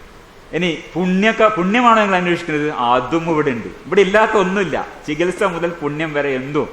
യാഗാഗ്നിയെ കാണുന്നത് പുണ്യം, യാഗധൂമം ശ്വസിക്കുന്നത് ഭാഗ്യം, മന്ത്രങ്ങൾ കേൾക്കുന്നത് അഗാധമായ മാനസിക പോഷണം, വീര്യവും ജാഗ്രതയും നൽകുന്നു. ഇതാണ് ഇന്ന് പ്രചരിപ്പിക്കപ്പെടുന്നത്. ഇതൊക്കെ അപ്പോൾ നമ്മൾ അന്വേഷിക്കുന്നതാണ് ഇതിന് നഷ്ടപ്പെട്ടുപോയ അർത്ഥങ്ങളെക്കുറിച്ചാണ് നമ്മൾ അന്വേഷിക്കുന്നത്. ഇന്ന് ആരോപിക്കപ്പെടുന്ന ഈ വിവിധങ്ങളായ ഇല്ലാത്ത വെച്ചുകെട്ടപ്പെട്ട അർത്ഥങ്ങൾക്കപ്പുറം യഥാർത്ഥത്തിൽ നഷ്ടപ്പെട്ടുപോയ ചില സിംബോളിക് മീനിങ്സ്, ചില പ്രതീകാത്മക അർത്ഥങ്ങൾ ഇതിനുണ്ട്. ആ പ്രതീകാത്മക അർത്ഥങ്ങളെ അന്വേഷിക്കാനാണ്. യാഗം എന്നത് ഏതൊരു ചടങ്ങും പോലെ നിരർത്ഥകമാണ്, അർത്ഥമില്ല അതിന്. പക്ഷേ അതിനടങ്ങിയിരിക്കുന്ന ചില പ്രതീകാത്മകമായ അർത്ഥങ്ങൾ കണ്ടെത്താനുള്ള ശ്രമമാണ് നമ്മൾ ചെയ്യുന്നത്. ഇവിടെ ഈ നഷ്ടപ്പെട്ട അർത്ഥങ്ങൾ നഷ്ടപ്പെട്ടു പോവുകയും ചില ശബ്ദങ്ങളും ചില ചടങ്ങുകളും മാത്രം ഓർത്തു വെക്കപ്പെടുകയും ചെയ്യുകയും എന്നതാണ് നടക്കുന്നത്. ഇതിപ്പോൾ ഉദാഹരണമായി പ്രൊഫസർ ക്രിസ്റ്റാൾ പറയുന്ന ഇതാണ്. ഈ വേദത്തിൻ്റെ ഭാഷ എന്നത് നാം എന്നറിയുന്ന സംസ്കൃതമല്ല, വേദഭാഷ പഴയ ഭാഷയാണ്. അതിനിടയിൽ വേദഭാഷ അനേക പരിവർത്തനങ്ങൾ വിധേയമായി ക്ലാസിക്കൽ സംസ്കൃതമായി, ആധുനിക സംസ്കൃതമായി, അതിൽ നിന്ന് വിവിധ ഭാഷകളുണ്ടായി. നമ്മുടെ ഭാഷയടക്കം മലയാളം, കന്നഡയും ഹിന്ദിയും പോലെയുള്ള ആധുനിക ഭാഷകൾ അതിൽ നിന്ന് ഉൽപ്പാദിതമായി. എങ്കിലും വേദത്തിൻ്റെ ഭാഷ ഒട്ടും മാറിയില്ല, അതിൻ്റെ അർത്ഥങ്ങൾ നഷ്ടപ്പെട്ടു പോയി. അവ അർത്ഥം നഷ്ടം സംഭവിച്ച കാര്യങ്ങളെ, ചടങ്ങുകളെ, വാക്കുകളെ നിങ്ങൾക്ക് രണ്ട് കാര്യങ്ങളെ ചെയ്യാൻ പറ്റും. ഒന്നുകിൽ അതിനെ മറക്കാം, അതല്ലെങ്കിൽ അതേപടി അതിനെ സൂക്ഷിച്ചു വെക്കാം. ഈ അതേപടി സൂക്ഷിച്ചു വെക്കലാണ് വാസ്തവത്തിൽ നടന്നിട്ടുള്ളത്. During all these changes the Vedic mantras were orally transmitted without any change. യാതൊരു മാറ്റമില്ലാതെ. Why? Because they had become meaningless. Languages change because they express meaning. അർത്ഥം പ്രകടിപ്പിക്കുന്നു എന്നതുകൊണ്ട് ആർ ഫങ്ഷണൽ, അത് പ്രയോജനപ്രദമാണ്, ഉപകാരപ്രദമാണ്. കോൺസ്റ്റന്റ്ലി യൂസ്ഡ്, എന്നും ഉപയോഗിക്കുന്നതാണ്. അങ്ങനെ വരുമ്പോഴാണ് ലാംഗ്വേജസ് മാറുന്നത്. Meaningless sounds do not change, they can only be remembered or forgotten. രണ്ട് മാത്രമേ സാധിക്കൂ. ഓർത്തു വെക്കപ്പെടുക, നിരർത്ഥകമായ ശബ്ദങ്ങളായി ഈ വേദങ്ങൾ ഓർത്തു വെക്കപ്പെടുക മാത്രമാണ് ഉണ്ടായത്. രണ്ടാമത് അദ്ദേഹത്തിൻ്റെ ഒരു പ്രബന്ധം എന്നത് how a psychoactive substance becomes a ritual, the case of Soma എന്നുള്ളതാണ് ഫ്രിറ്റ്സാലിൻ്റെ വേറൊരു പേപ്പർ. ഒരു മാദകദ്രവ്യം എങ്ങനെ ആചാരമാവുന്നു, സോമം എന്നൊരു ഉദാഹരണം. ഇതാണ് ഫ്രിറ്റ്സാലിൻ്റെ രണ്ടാമത്തെ പ്രബന്ധം. ഇതാണ് അതിൻ്റെ കൺക്ലൂഷനിൽ വെച്ച് നമ്മൾ തുടങ്ങുന്നത്. The case of Soma shows how a psycho active plant was regarded as A God. എൻ്റെ മലയാളം ട്രാൻസ്ലേഷനാണ്. ഒരു മയക്കുമരുന്ന് സസ്യം ഒരു ആരാധനാമൂർത്തിയാവുകയും അതിനെ ചുറ്റിപ്പറ്റി സാങ്കല്പിക ആഖ്യാനങ്ങൾ ഉണ്ടാവുകയും ഒരു ആചാരാനുഷ്ഠാനം വികസിക്കുകയും ചെയ്യുന്ന ഉദാഹരണമാണ് സോമത്തിൻ്റെ കാര്യം. ഋഗ്വേദത്തിൽ പരാമർശിക്കുന്ന യഥാർത്ഥ സോമം പിൽക്കാലത്ത് ദുർലഭവും അലഭ്യം തന്നെയുമായപ്പോൾ അതിന് പകരമായി അനുഷ്ഠാനങ്ങളും സങ്കീർത്തനങ്ങളും മന്ത്രോച്ചാരണങ്ങളും ചേർത്ത് പിൽക്കാല വൈദിക ജനത ഈ BCE 1000 ആ ഒരു സമയത്ത് അതിവിപുലവും സങ്കീർണവുമായ ഒരു അനുഷ്ഠാന സൗധം നിർമ്മിച്ചു. സിന്ധു താഴ്വരയിൽ നിന്നും അവരുടെ സാമൂഹ്യ രാഷ്ട്രീയ കേന്ദ്രം ഇന്നത്തെ ഡൽഹിക്കടുത്തുള്ള കുരു പ്രദേശത്തേക്ക് മാറിയ BC 1000 ആണ്ടിനടുപ്പിച്ചാണ് ഇത് സംഭവിച്ചത്. സോമത്തിൻ്റെ ലഭ്യത കുറയുന്നതിനനുസരിച്ച് അനുഷ്ഠാനവൽക്കരണവും വർദ്ധിച്ചു. ഇതാണ് നിഗമനം. ഈ നിഗമനം ആദ്യമേ പറയുന്നു. ഇനി നമ്മളിതിൻ്റെ പിന്നിലേക്ക് പോവുകയാണ്, തെളിവുകളിലേക്ക്. ഈ ഒരു പുസ്തകം ഡിസ്കവറിംഗ് വേദാസ് എന്ന ഫ്രിറ്റ്സാലിൻ്റെ പുസ്തകമുണ്ട്. ഈ പുസ്തകത്തിൽ അദ്ദേഹം പറയുന്ന ഈ ആര്യന്മാരുടെ യാത്രയെക്കുറിച്ച് വിവരിക്കുന്നുണ്ട്. അതിദീർഘമായ ഒരു പുരാതന യാത്ര, ഏതാണ്ട് 2000 BCയിൽ ആരംഭിച്ച 1000 കൊല്ലത്തോളം നീണ്ടുനിന്ന ഒരു യാത്ര. ആ അതിദീർഘമായ പുരാതന യാത്രയുടെ മുദ്രകൾ ഒരു ചെസ് കളിയിൽ പുരാതന യുദ്ധങ്ങളുടേത് എന്നതുപോലെ ഈ വേദസാഹിത്യങ്ങളിലും ചടങ്ങുകളിലും ഒളിഞ്ഞു കിടക്കുന്നു എന്നതാണ് നമ്മൾ അന്വേഷിക്കുന്നത്. ഒളിഞ്ഞു കിടക്കുന്നുണ്ട്. ആ അർത്ഥങ്ങളെയാണ് നമ്മളിന്ന് അന്വേഷിക്കുന്നത്. BCE കോമൺ ഇറക്ക് 2000 വർഷം മുമ്പേ പിൽക്കാല വേദഭാഷയുടെ പൂർവികയായ ഇൻഡോ ഇറാനിയൻ ഭാഷ സംസാരിച്ചിരുന്ന ഗോത്രങ്ങൾ യുറാൽ മലകൾക്ക് തെക്കുഭാഗത്തുള്ള പുൽമേട് പ്രദേശങ്ങളിൽ ലഭിച്ചിരുന്നു. സ്റ്റെപ്പി പ്രദേശങ്ങൾ. കാസ്പിയൻ കടലിന് വടക്ക് കിഴക്കായാണ് ഈ പ്രദേശം. ഇത് ഇദ്ദേഹത്തിൻ്റെ ഈ ഗ്രന്ഥത്തിൽ നിന്ന് ഞാൻ എടുത്തിട്ടുള്ള ഒരു ഇതാണ്, മാപ്പാണ്. ഇതാണ് യുറേഷ്യയുടെ ഒരു ഫിസിക്കൽ മാപ്പ്. കാസ്പിയൻ കടൽ അവിടെ കാണാം. ഇവിടെ ഈ ഏരിയയിൽ നിന്നാണ് നമ്മൾ ആരംഭിക്കുന്നത്. ഇവിടെ നിന്നാണ് ഏതാണ്ട് ഈ ഭാഗത്ത് നിന്ന് തുടങ്ങി നമുക്ക് ഇവിടെ എത്തണം. ഈ ഭാഗത്ത് തുടങ്ങി ഇവിടേക്ക് എത്തണം. ഇതാണ് വേദഭൂമി, വിശാല പഞ്ചാബ്. ഈ ഭാഗത്ത് നിന്ന് ഉള്ള BC 2000 ആണ്ടിൽ ആരംഭിച്ച യാത്ര ഇവിടെ എത്തുകയും പിന്നീട് ഇവിടെ എത്തുകയും ചെയ്യുന്നു. ഇവിടെയാണ് ഇന്നത്തെ ഡൽഹിക്കടുത്തുള്ള കുരു പ്രദേശത്താണ് നമ്മുടെ ഈ സോമയാഗവും ഋഗ്വേദത്തിന് ശേഷമുള്ള വേദങ്ങളുമൊക്കെ ഉടലെടുക്കുന്നത്. ഇവിടെയാണ് ഋഗ്വേദം. ഇവിടെ നിന്ന് ഇവിടെയുള്ള വഴിയുടെ ഓർമ്മകളാണ് പലതും ഇവിടെ പുനരാവിഷ്കരിക്കപ്പെടുന്നത്. ഇവർ തെക്കു ഭാഗത്തേക്ക് പുതിയ മേച്ചിൽപ്പുറങ്ങൾ തേടി യാത്രയായി. തെക്കു പടിഞ്ഞാറൻ ഭാഗം കാസ്പിയൻ കടൽ വഴിമുടക്കി നിൽക്കുന്നു. ഇവിടെ കാസ്പിയൻ സീ വഴിമുടക്കി നിൽക്കുന്നു. ഇങ്ങോട്ട് പോകാൻ നിവൃത്തിയില്ല. ചിലർ നേരെ ഇറാനിലേക്ക് താഴോട്ട് വന്നു. തെക്കു പടിഞ്ഞാറൻ ഭാഗം കാസ്പിയൻ കടൽ വഴി നിൽക്കുന്നു. ചില സംഘങ്ങൾ നേരെ തെക്കോട്ട് പോയി ഇറാനിൽ എത്തിച്ചേർന്നു. അവരുടെ ഭാഷയാണ് ഇറാനിയൻ ഭാഷ. ഇതാണ് ഇൻഡോ യൂറോപ്യൻ ഭാഷ ഇൻഡോ ഇറാനിയനായി ഇറാനിയനും ഇൻഡോ ആര്യനും ആയതിൻ്റെ രേഖ കാണിക്കുന്നു. ഇവർ ഈ കേരളീയ ബ്രാഹ്മണന്മാരുടെ മച്ചുനന്മാരെ നമുക്ക് ഇന്നും ആ ഏരിയകളിൽ കാണാം. കേരളീയ ബ്രാഹ്മണർ ചെയ്യുന്ന ഒരു ഹോമം കാണാം. At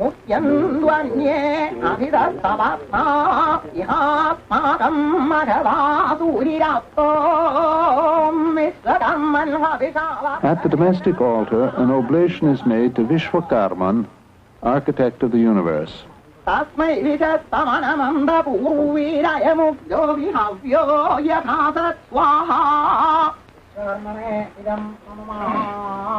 ഇതാണ് അഗ്നിയിൽ ഹോമിച്ചുകൊണ്ട് ചെയ്യുന്ന യാഗം. ഇത് ഫ്രിസ്റ്റാളിൻ്റെ ആ സോമയാഗത്തെക്കുറിച്ച് ഡോക്യുമെൻ്ററി എടുത്തിട്ടുള്ളതാണ്. ഇത് രണ്ട് മച്ചുനന്മാർ, രണ്ടു തരം വാനരന്മാരെ നോക്കാം. രണ്ടുപേരും ചെയ്യുന്നത് ഏതാണ്ട് ഒരുപോലെയാണ്. ഒന്നിൽ നിന്ന് മറ്റൊന്നുണ്ടായി എന്നല്ല പറയുന്നത്, രണ്ട് മച്ചുനന്മാരാണ്, കസിൻസാണ്, ഒരു പൊതുപൂർവികനിൽ നിന്ന് വന്നിട്ടുള്ള. അതുപോലെ ഒരു സൈബീരിയൻ ഷാമാൻ ചെയ്യുന്ന ഹോമം നോക്കുകയും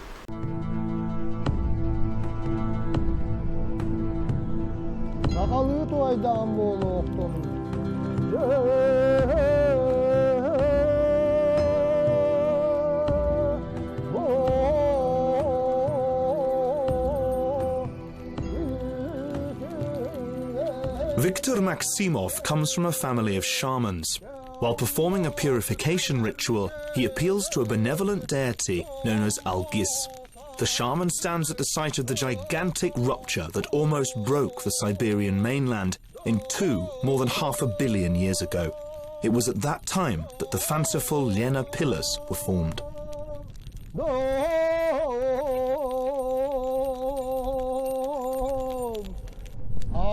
The shaman pleads with the wind to drive all evil to the Arctic Ocean and clear the skies to reveal the warmth of the sun.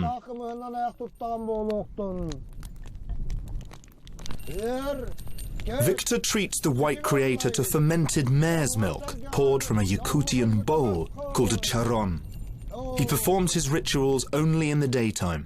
Viktor never uses a tambourine because of the belief that its sound attracts both evil as well as good spirits. ഇതേ ഹോമമാണ് അവിടെയും ദേവന്മാർക്ക് എത്തിച്ചു കൊടുക്കാൻ, അവരുടെ ദേവന്മാർക്ക് എത്തിച്ചു കൊടുക്കാൻ തീയിലർപ്പിക്കുകയാണ്.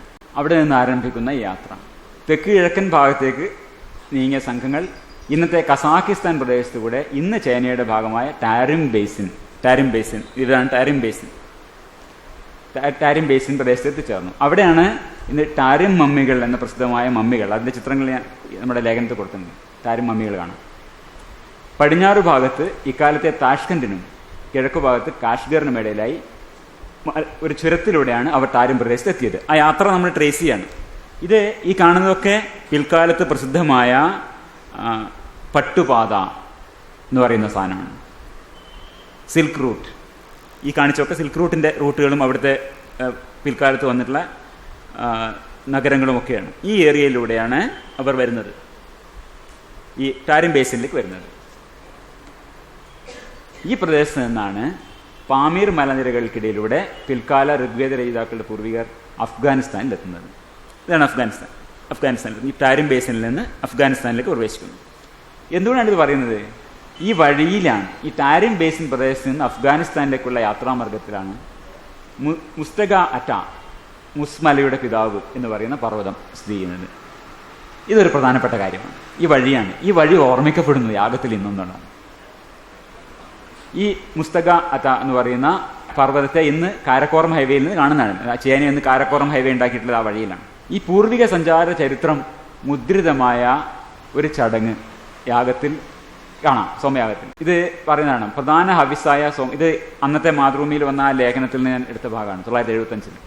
പ്രധാന ഹവിസായ സോമനീരിന് ആവശ്യമായ സോമവള്ളി മന്ത്രപൂർവകമാണ് ക്രയം നടത്തുന്നത്. വാങ്ങുക എന്നൊരു ചടങ്ങുണ്ട്. അപ്പോൾ ആ ചടങ്ങ് നമുക്കൊന്ന് കാണാം. ഇതിൽ വളരെ വ്യക്തമായിട്ടില്ലെങ്കിലും അതിന് ചടങ്ങുണ്ട്. The Soma cow leads the way to the Soma plants, which lie on a bullock skin, ready. സോമ വാങ്ങേണ്ടതാണ്. ഇവിടെ കാളത്തോലിൽ വെച്ചിരിക്കുന്നതാണ് സോമ.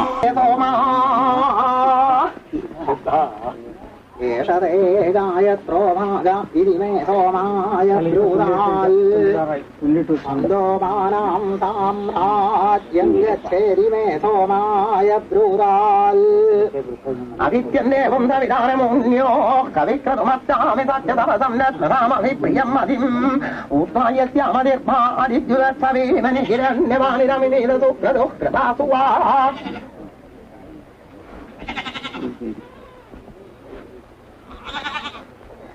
സോമവിക്രയിന്ദ്രയ്യസ്തേ സോമാ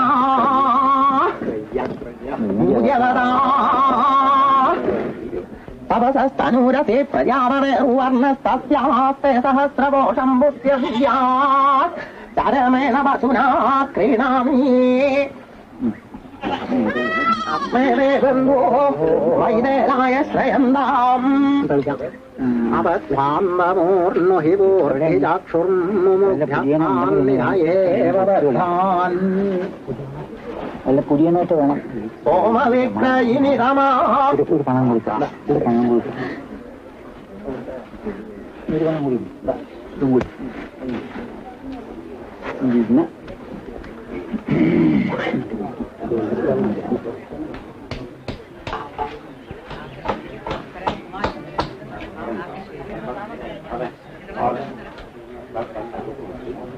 Soma is enthroned south of the new domestic altar.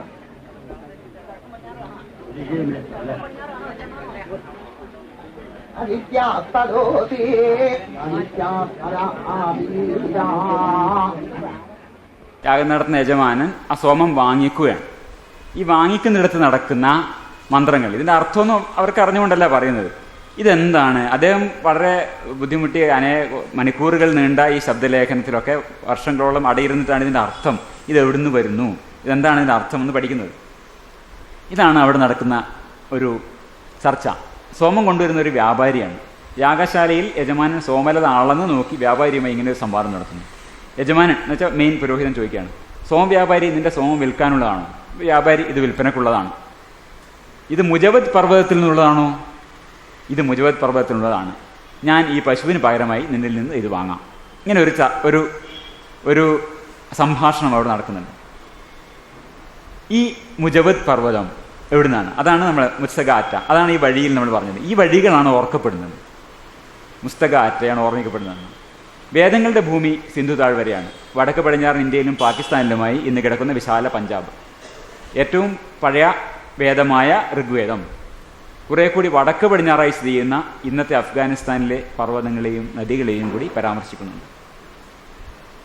അപ്പോൾ ഇതാണ് മുസ്തക ആറ്റയുടെ, ഈ മുജവത് പർവ്വതമാണ് മുസ്തക ആറ്റ. നമ്മൾക്ക് ഇവിടെ ഓർക്കേണ്ടത് ഈ സോമം എന്ന സാധനം വരുന്നത് ഒരു പർവ്വതത്തിൽ നിന്നാണ്. ഇവർ വന്ന വഴിയിലുള്ള ഈ മുജവത് പർവ്വതം എന്ന് പറഞ്ഞാൽ മുസ്തക ആറ്റയിൽ നിന്നാണ് ഫ്രിറ്റ്സ്റ്റാൾ അതിൽ നിന്ന് സിദ്ധാന്തിക്കുന്നത്. ആ വഴികളാണ് ഇവിടെ മുദ്രിതമായിരിക്കുന്നത്. ഇവർക്കറിയില്ലെങ്കിലും വേറെ ജനതയുടെ പിൽക്കാല പ്രയാണം പ്രധാനമായും കിഴക്കൻ ദിശയിലേക്കായിരുന്നു. നമ്മൾ നേരത്തെ കാണിച്ചതുപോലെ ഡൽഹിക്കടുത്തുള്ള കുരു മഹാഗോത്രത്തിലേക്ക് BC 1000 ആണ്ട് അടുപ്പിച്ച് അവരെത്തുന്നു. അപ്പോഴേക്കും ഈ സോമത്തിൻ്റെ പ്രഭവ കേന്ദ്രം വളരെ വളരെ ദൂരെയായി കഴിഞ്ഞു. അതിലേക്ക് നമ്മൾ പിന്നെ വരും. ഇതാണ് ഈ കുരു, ആ കാലത്തെ BC 1000 കുരു മഹാഗോത്രത്തിൻ്റെ ഒരു ചിത്രം. ഈ കാലത്താണ് നമ്മളിന്ന് കാണുന്ന പിന്നീടുള്ള വേദങ്ങൾ ഉണ്ടാവുന്നത്, ഇന്നത്തെ ഈ ചടങ്ങുകൾ ഉണ്ടാവുന്നതൊക്കെ ഈ BC 1000 വീണ്ടും നമ്മൾ ആ പഴയത് ഓർക്കുകയാണ്. നഷ്ടപ്പെട്ട അർത്ഥങ്ങൾക്കിടയിൽ ഓർത്തു വെക്കപ്പെടുന്ന ശബ്ദങ്ങളും ചടങ്ങുകളും നമ്മൾ അന്വേഷിക്കുന്നു. ഈ ഒരു യാത്രയുടെ ഓർമ്മ അതും ഇവിടെ കാണാം. ഒരാചാരം. More recent example comes from Agnichayana. During the ceremony of Agni Pranayana, ഈ അഗ്നി കൊണ്ടുപോകുന്ന ഒരു ചടങ്ങുണ്ട്. When the fire is transported from the old to the new altar, one of the priests engaged in a long recitation. ഒരു ദീർഘമായ ഒരു ഋഗ്വേദ പാരായണം ഇവിടെ നടത്തുന്നുണ്ട്. പാരായണമല്ല, ചൊല്ലുകയാണ്.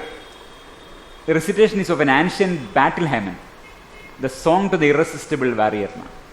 Taittiriya Samhita, Rigvedam. Indra is invoked as a victorious warrior or hero, fond of slaughter, disturber of peoples, who with the help of his arrows, chariots and troops destroys the enemy. When the priest recites, comrades follow in Indra's footsteps, he sounds less like an officiating priest. ഇതാണ് അവിടെ തീയും കൊണ്ട് സഖാക്കളെ ഇന്ദ്രന്റെ പാദങ്ങൾ പിന്തുടരുക എന്ന് പറഞ്ഞുകൊണ്ടാണ് തീയുമായി പോകുന്നതെന്നാണ്. ഇതൊന്നും അവർക്ക് എന്താണ് പറയുന്നത് അറിഞ്ഞില്ല, കാരണം അർത്ഥങ്ങളൊക്കെ നഷ്ടപ്പെട്ടു. ഇത് കണ്ടെത്തുന്നത് ഫ്രിസ്റ്റാളാണ്. ഇതാണ് പറയുന്നത്, ഈ ഭാഗമാണ് ഇതിൽ പറയപ്പെടുന്നത് എന്നുള്ളത് ഫ്രിസ്റ്റാളാണ് കണ്ടെത്തുന്നത്. ഇവിടെ എന്താണ് നടക്കുന്നത്? അത് ആ ആചാരം നമുക്കൊന്ന് കാണാം.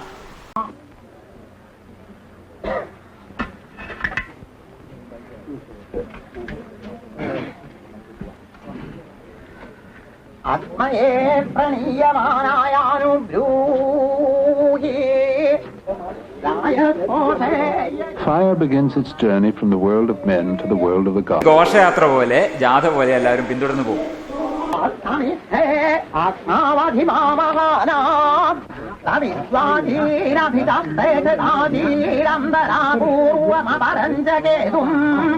ഇന്ദ്രം വിശ്വാവിവൃതം സമുദ്രവ്യതസംഗിരാ രഥീതമം രഥീനാം മാര്യാനാം തത്പതിം പതിം സുവർയന്തോ നാപേക്ഷന്താം ലോകന്തിരോധതി യജ്ഞേ വിശ്വതാരം ഭുവിസ്വാം സോവിതേനിരേ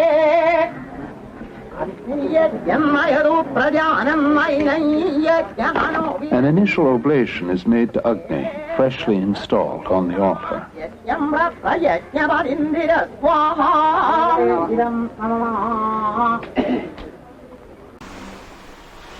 ഇതും പടിഞ്ഞാറ് നിന്ന് കിഴക്കോട്ട് മാത്രമാണ് യാത്ര.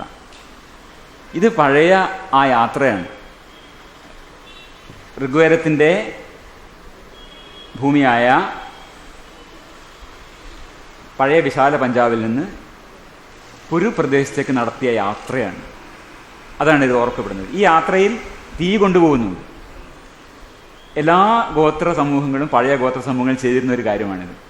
ഇന്നും ഈ അന്തമാനിലുള്ള ആദിമ ഗോത്രക്കാർ ഒരു യാത്ര പോകുമ്പോൾ തീയുമായാണ് പോകുന്നത്. അവർ മനുഷ്യരെ മൃഗങ്ങളിൽ നിന്ന് വ്യത്യസ്തരാക്കുന്നത് തീയാണ് എന്നാണ് അവരുടെ കാഴ്ചപ്പാട്.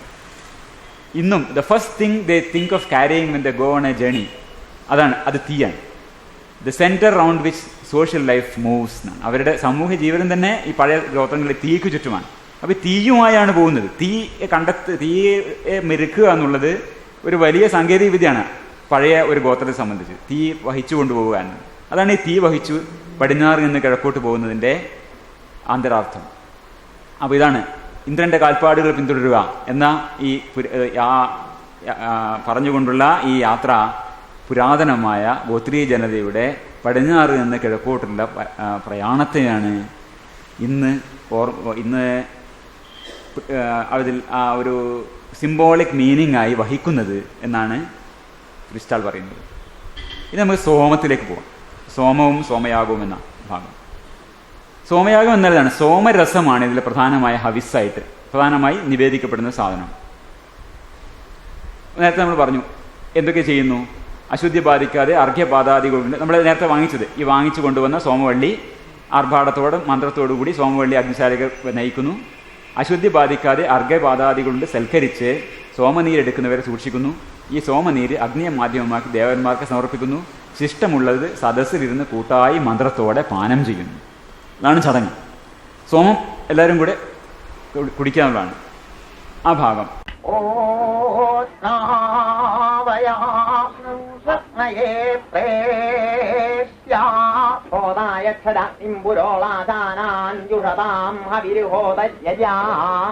Once again, the gods are called to accept the offerings.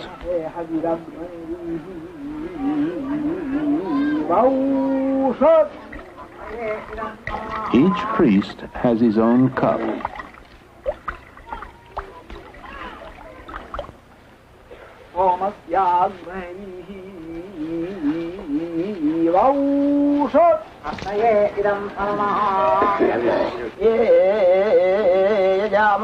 इन्द्रत्वा वृषभं वयं सुते सोमे हवामहे तपाहि मध्वो अन्धता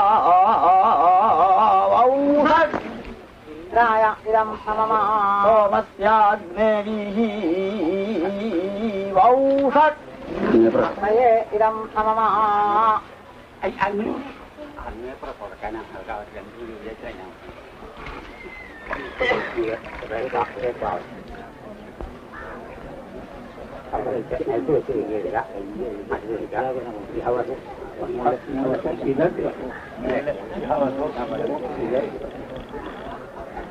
The priests invite each other to drink.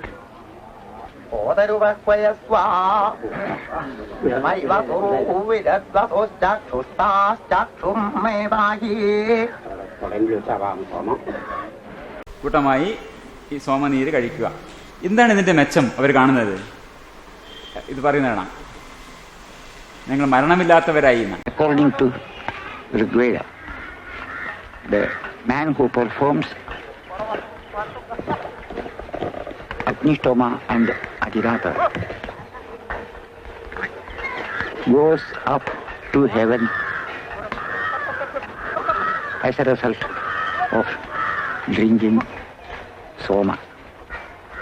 Apama Soma Mamrata Abhuma Ganma Yudiravidama Devan. This is from Rigveda. Apama Somam. We drank Soma. Then Amrita Abhuma. We became Amritas. Amritas, those without death. ഇതാണ് മരണമില്ലാതാക്കുന്ന പാനീയം എന്നാണ് ഇതിന് പറഞ്ഞിരിക്കുന്നത്. സോമരസം ശേഖരിക്കുന്നതാണ് ചില രംഗങ്ങൾ. സോമം എത്രത്തോളം പ്രധാനമാണെന്ന് കാണിക്കാനാണ്. Before sunrise on the 10th day, soma plants are mashed on a bullock skin, placed on a plank under the soma cart.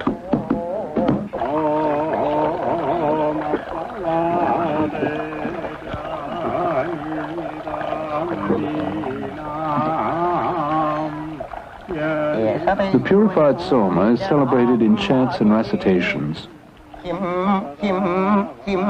सोमस्तवरे सोमस्तवरे सोमस्तवरे स्मै Brahme Bhaware स्मै चन्द्राय Bhaware स्यैविषे Bhaware विषे भवरा ये भवरे भ्यस्तवरा ओषधीभ्यस्तवरे वनस्तरिभ्यस्तवरे आत्मा आयुंसि भवता आसुभो जमिसञ्जना आरे भारस्वदुःसुनाम् उपयामगिहीरो ध्यात्मये त्वारेजस्वरे जुष्टं गन्नामि. പാത്രങ്ങൾ ശേഖരിക്കുന്നതാണ്. ഇതാണ് പാത്രത്തിൻ്റെ ഇത്. ഇവിടെ നമ്മൾ കാണേണ്ടത് ഈ രീതിയിലുള്ള ചടങ്ങ് നമ്മൾ കണ്ട് എന്തൊക്കെ ചെയ്യുന്നു എന്നുള്ളത്. സോമം ചതച്ച് നീരെടുത്ത് ഗ്ലാസ്സുകളിൽ ഒഴിച്ച് ദൈവത്തിനും കൊടുത്ത ശേഷം എല്ലാവരും കുടിക്കുകയാണ്. ഇതാണ് നടക്കുന്നത്. ഇവിടെ നമ്മൾ നോക്കേണ്ടത് ഇത് ഈ മാദകദ്രവ്യങ്ങളും അതീന്ദ്രിയ ആത്മീയ അനുഭവങ്ങളും തമ്മിലുള്ള ബന്ധം. ഇതിൽ മാത്രമല്ല, ലോകവ്യാപകമായി എല്ലായിടത്തും എല്ലാ കാലവും നിലനിൽക്കുന്ന ഒരു കാര്യമാണ്. അതുപോലെ തന്നെ ദൈവികാരാധനയും പൂർവികാരാധനയും നമ്മുടെ നാട്ടിലൊക്കെ കാണാതെ കാരണവന്മാർ കൊടുക്കുക, കള്ള് ആണ് കൊടുക്കുന്നത്. പൂർവികാരാധനയിൽ മാദകദ്രവ്യങ്ങളുടെ ഉപഭോഗവും വളരെ വ്യാപകമാണ്. ഇത് അടുത്ത കാലത്ത് കണ്ട ഒരു ഡോക്യുമെൻ്ററിയിൽ ദീപക് ചോപ്ര എന്ന ഒരു ആത്മീയക്കാരൻ പറഞ്ഞ കാര്യമാണ്. സമകാലിക ആത്മീയ നേതാവാണ്. My first experience with spirituality was with LSD when I was 17. So, I can honestly say that it was my first kind of excursion into other dimensions. I do not recommend recreational drugs because they can damage the nervous system. And yet there are traditions in the world, particularly American Indian traditions, and also traditions amongst the Aborigines in Australia, and traditions even in India. You know, when I was, actually this is very interesting, Lata, when I was going to, you know, we were going to Haridwar with the ashes of my parents, my father who had just died, so we were taking the ashes to Haridwar, and my brother and I, my brother was now the Dean of Medical Education at Harvard Medical School, he and I, when we had the ashes of my father, and we were going in this taxi up to Haridwar, and we saw these sadhus. You know, sadhus are Indian holy men, and they looked totally stoned. Okay, so my brother asked the taxi driver, our car driver, what are they taking?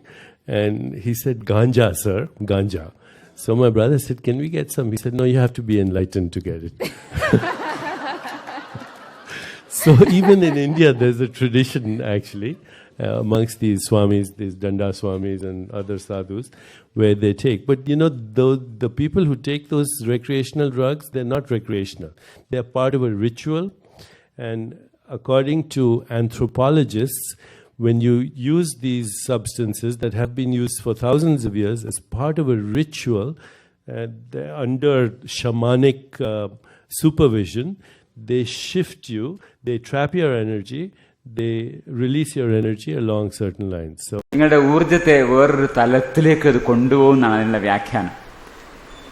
ദൈവം എന്നുള്ളത് മസ്തിഷ്കത്തിൽ തന്നെ ഉള്ളൊരു സംഗതിയാണ്. അത് മസ്തിഷ്കത്തിൽ ഈ മാദകദ്രവ്യങ്ങൾ വരുത്തുന്ന വ്യതിയാനം കൊണ്ട് തോന്നുന്നതാണ് എന്നുള്ള ശാസ്ത്രീയമായ സംഗതി അദ്ദേഹത്തിന് സ്വീകാര്യമല്ല. അദ്ദേഹം പറയുന്നത് ഈ മരുന്നുകൾ നിങ്ങളുടെ ഊർജത്തെ ഒരു പ്രത്യേക തലത്തിൽ നയിച്ചു കൊണ്ടുപോയി അസ്തിത്വത്തിന്റെ മറ്റൊരു തലത്തിലേക്ക് നിങ്ങൾ എത്തിക്കുമെന്നാണ്.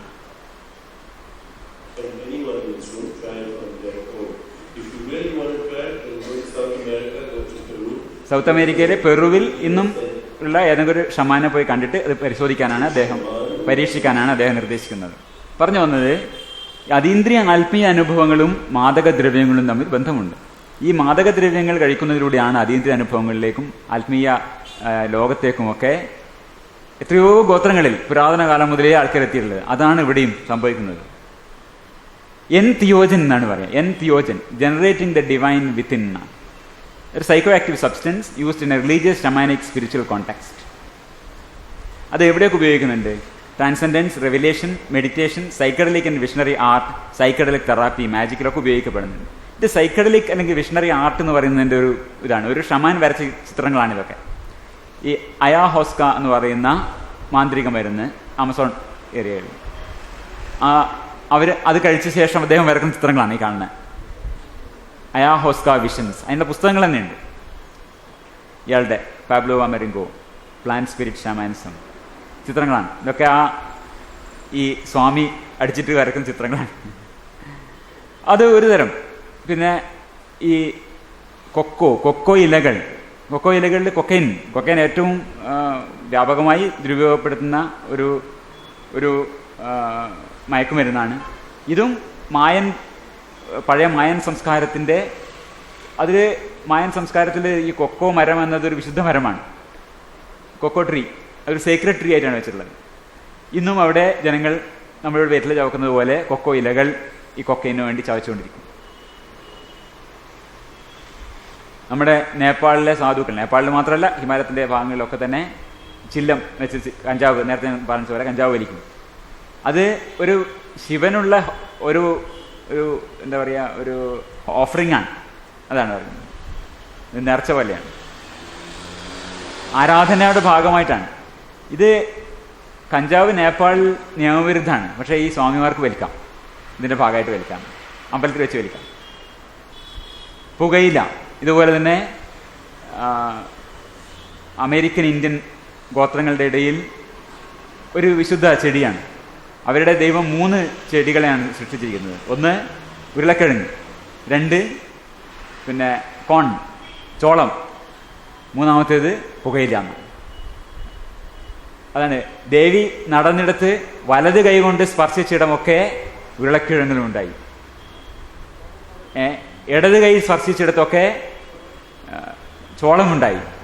അവർ വിശ്രമിക്കാൻ ഇരുന്നിടത്ത് നിന്ന് പുകയിലയുണ്ടായി. ഇതൊക്കെ വിശുദ്ധ സസ്യങ്ങളാണ് കാണുന്നത്. ഇതുപോലുള്ള വിശുദ്ധ സസ്യമാണ് ആര്യന്മാരുടെ വിശുദ്ധ സസ്യമാണ് സോമം. അതിലേക്കാണ് നമ്മൾ വരുന്നത്. ഈ പുകയിലെ അവർ സേമ എന്നാണ് വിളിക്കുന്നത്, രസകരമായത് സേമ എന്നാണ്. അപ്പോൾ ഞാനതിന് ഒരു സേമയാഗം, അവിടെ ഒരു സേമയാഗം. നമ്മളീ കാണുന്നത് ഒക്കിപ്പ എന്ന് പറയുന്ന ഒരു ചടങ്ങാണ്. ഒക്കിപ്പ ചിത്രം 1832 ഒരാൾ വരച്ച ചിത്രമാണ്. അവസാനം ഈ ചടങ്ങ് നടന്നിരുന്ന കാലത്ത് ഇത് പറഞ്ഞ പോലെ നമ്മുടെ സോമയാഗം ഇല്ലാതായിപ്പോയ ഒരു യാഗമാണ് ഈ സേമയാഗവും അമേരിക്കൻ ഇന്ത്യന്മാരുടെ ഇടയിൽ. അതിൻ്റെ ചടങ്ങാണ് ഈ കാണിച്ചേക്കുന്നത്. രണ്ടാൾക്കാരെ തൂക്കിയിട്ടാണ് അവിടെ. ഇവര് ഈ ഗോത്രത്തിലെ അംഗങ്ങൾ തന്നെയാണ്. ഈ വേദന സഹിച്ച് അവരവിടെ പെടുകയാണ് അതിൻ്റെ തൂക്കിയിട്ടിട്ട്. നമ്മളിവിടെ ഗരുഡൻ തൂക്കം എന്നൊക്കെ പറഞ്ഞു വരാം, ബോധപൂർവം ചെയ്യാണ്. ഈ മോന്തായത്തിൻ്റെ കൊളുത്തുകളിൽ നിന്ന് രണ്ടാൾക്കാരെ തൂക്കിയിട്ട് കാണാം. ഈ വേദന സഹിച്ച് അവരവിടെ പെടയും. അത് പെടയാൻ പക്ഷെ കരയാൻ പാടില്ല. അവരുടെ ധീരതയുടെ ലക്ഷണമാണ്. അവർ നേർച്ച പോലെ ചെയ്യുന്നത്.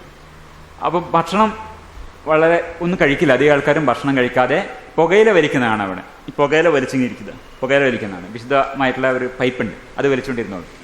പിന്നെ വലിയ സംഗീതമുണ്ട് ഇവിടെ. ഇങ്ങനെ ദിവസങ്ങളോളം 4 ദിവസം ഈ രീതിയിൽ വ്രതാനുഷ്ഠാനങ്ങളുടെ കൊട്ടും പാട്ടുമായി ദൈവങ്ങളൊക്കെ തന്നെ ഇറങ്ങി വരുന്ന ഈ അവസ്ഥയിൽ. ഇതാണ് സേമ എന്ന് ഞാൻ പറഞ്ഞ ഈ പുകയില യാഗം. ഇതുപോലത്തെ ഒരു യാഗമാണ് നമ്മുടെ സോമയാഗവും. ഇത് 1850-കളിൽ അവിടെ നിലച്ചുപോയി. നിയമം മൂലം നിരോധിച്ചു. ഈ ക്രൂരതയാണെന്ന് പറഞ്ഞിട്ട് നമ്മളുടെ ആടിനെയൊക്കെ കൊല്ലുന്ന ഇതുപോലെ കേരളത്തിലും നമ്മുടെ എല്ലാ സംസ്കാരങ്ങളിലും കാണാം. കണ്ടില്ലേ? സമയമായി സമയമായി പേരിറങ്ങുകമ്പേ സകല ലോകപാലനൈക സമയമതാലംബേ മൺകുടത്തിൽ മതകരമാം മധു തുളുമ്പിടുന്നു പൊൻകുടത്തിൽ പൂക്കുലകൾ പൊട്ടി വിരിയുന്നു എന്നാണ് കാവലപ്പാട്ട്. ഈ മൺകുടത്തിൽ മതകരമായ മധു തുളുമ്പുമ്പോഴാണ് ദൈവങ്ങൾ സമയമായി തേരിറങ്ങുന്നത്. ദൈവങ്ങളുടെ തേരിറങ്ങുന്നത് ഇതുപോലെയുള്ള മാദകദ്രവ്യങ്ങൾ സേവിക്കുന്ന ചടങ്ങുകളിൽ വെച്ചാണ്. ഇതെല്ലാ സ്ഥലത്തും ഈ കാവിലെപ്പാട്ടും ഈ സോമയാഗവും നമ്മുടെ അമേരിക്കൻ ഇന്ത്യക്കാരുടെ സേമയാഗവും ഒക്കെ സമാനമാണ് എന്നാണ് ഞാൻ പറഞ്ഞു വരുന്നത്. LSD കഴിച്ച് ദീപക് ചോപ്ര ദൈവം ദർശിച്ചതുപോലെ, അയാഹുസ്ക കഴിച്ചിട്ട് വിഷണറി ഹാർട്ട് ഉണ്ടാകുന്നത് പോലെ ഈ നമ്മൾ കണ്ടു സോമ ചതക്കുന്നതും കഴിക്കുന്നതും ഒക്കെ ഇന്നത് അർത്ഥരഹിതമായ ചടങ്ങുകളായി ആവർത്തിക്കപ്പെടുകയാണ്. കാരണം ഇന്ന് ഒറിജിനൽ സോമം കിട്ടാനില്ല. ഇവർക്ക് തന്നെ അറിയില്ല. 2-3000 കൊല്ലത്തിനിടയിൽ നഷ്ടപ്പെട്ടു പോയ ചില താക്കോലുകളാണ് അതൊക്കെ. ഒറിജിനൽ സോമം അപ്രത്യക്ഷമായി. ഇന്നത്തെ സോമം കഴിച്ചാൽ ദൈവങ്ങൾ ഇറങ്ങി വരില്ല. കാരണം ആ സോമം ഇന്ന് കിട്ടാനില്ല. അപ്പോൾ ഈ വ്രതനിഷ്ഠയാണ്. ഭക്ഷണം കഴിക്കാതെ ഈ യാഗത്തിൽ പോലും യജമാനൻ ഭക്ഷണം കഴിക്കില്ല, പാല് മാത്രമേ കഴിക്കൂ എന്നാണ് ഇവിടെ പറയാം. യജമാനൻ വ്രതനിഷ്ഠനാവുന്നു. കർമാനുഷ്ഠാനത്തിന് ശാരീരികമായും മാനസികമായും സന്നദ്ധനും അർഹനുമാവാൻ വേണ്ടിയാണ് വ്രതാനുഷ്ഠാനം. ഇന്ദ്രിയങ്ങളെ ബന്ധിക്കുന്നു, മനസ്സിനെ ഏകാഗ്രമാക്കാനും ഇച്ഛാശക്തിക്ക് ഊർജ്ജം സംഭവിക്കാനുമാണിത്. മിതവും ക്രമവുമായ ഭക്ഷണം കൊണ്ട്. പശുവിൻ പാൽ മാത്രമാണ് ഭക്ഷണം. കായികമായ സമനില സംരംഭം, ഇതൊക്കെ അതിൻ്റെ ഒരു നിഴലാണ്. ഉപവാസം, വേറൊന്നും സംസാരിക്കാൻ പാടില്ല എന്ന് ഈ ദിവസങ്ങളിൽ, മന്ത്രം മാത്രമേ ഉച്ചരിക്കാൻ പാടുള്ളൂ. ഈ രീതിയിൽ നമ്മൾ ഈ കാണുന്ന സേമയാഗത്തിന്റെ രൂപത്തിലാണ് സോമയാഗവും ഉണ്ടായിരിക്കുന്നത്. അപ്പോൾ അതിന് ഈ ദേവകളുടെ എഴുന്നള്ളത്ത്, ഇവിടെ ദേവകൾ വരും എന്നുള്ള ആ ധാരണ 2003 പോലും നിൽക്കുന്നുള്ളതാണ്. There was a storm with thunder and lightning on the third day, accompanied by widespread whispering among spectators that Indra had arrived. എന്നാണ് 2003 പറയുന്നതാണ്. തൃശ്ശൂർ വെച്ച് നടന്ന യാഗത്തിൽ ഒരു ഇടിവെട്ടും കാറ്റുമൊക്കെ ഉണ്ടായപ്പോൾ ആൾക്കാർ പറയാണ് ഇന്ദ്രൻ എത്തിന്ന്. കാണുന്ന ആൾക്കാർ മന്ത്രിച്ചു എന്നാണ് ഫ്രിച്ചാൾ റെക്കോർഡ് വെച്ചിരിക്കുന്നത്. അദ്ദേഹം ഇതൊക്കെ റെക്കോർഡ് ചെയ്യുന്നുണ്ടല്ലോ, റെക്കോർഡ് വെച്ചിരിക്കുന്നത്. അപ്പോൾ ആൾക്കാർ പ്രതീക്ഷിക്കുന്നതാണ് ഈ യാഗത്തിനിടയിൽ ദേവന്മാർ ഇവിടെ എത്തുന്നു, ഇത് പങ്കെടുക്കാൻ, ഇതിൽ ഈ സോമം കുടിക്കാനായി ദേവന്മാർ എത്തുന്നു എന്നുള്ളത് സങ്കല്പം 2003 നിലനിൽക്കുമ്പോൾ ഒരു 2-3000 വർഷം മുമ്പ് അതെങ്ങനെയായിരുന്നു നമുക്ക് ആലോചിക്കാം. ഇത് മെക്സിക്കൻ കള്ളാണ് പുൾക്കെ. ഇതുണ്ടായതും പുൾക്കെ എന്ന് പറഞ്ഞാൽ അവിടെ നമ്മളെ കള്ളുമാതിരി തന്നെ അവിടെ ഈ മെഗ്വേ ഒരു നല്ല അഗേവ് പ്ലാന്റിന്റെ മുകളിൽ നിന്ന് ചെത്തിയെടുത്ത് നമ്മളെ തെങ്ങിന്റെ കൊല ചെത്തുന്ന പോലെ ചെത്തിയെടുക്കുന്ന കള്ളാണ് പുൾക്കെ. ഈ പുൾക്കെ ഉണ്ടായത് ഒരു റിലീജിയസ് സെറിമണിയുടെ ഭാഗമായിട്ടാണ്. ഒരു അസ്ടെക് ദൈവത്തിനുള്ള ഒരു പിന്നെ നേർച്ചയായിട്ട് അതിന് കൊടുക്കുന്ന ഒരു പൂജാദ്രവ്യമായാണ് ഈ കള്ള് ആദ്യം ഉടലെടുക്കുന്നത്. അങ്ങനെയാണ് ഇതിൻ്റെ അതിൻ്റെ പുൽക്കൈൻ്റെ പറയുന്നതിന് അങ്ങനെയാണ്. പുൽക്കൈ ഡ്രിങ്ക് ഓഫ് ദ എസ്റ്റക് ഗോഡ്സ് എന്നാണ് ഇന്ന് പൾക്കെ പരസ്യപ്പെടുന്നത്. സംഗതി കള്ള് തന്നെ, നമ്മുടെ അതേപോലെ കുപ്പിയൊക്കെ കാണാം.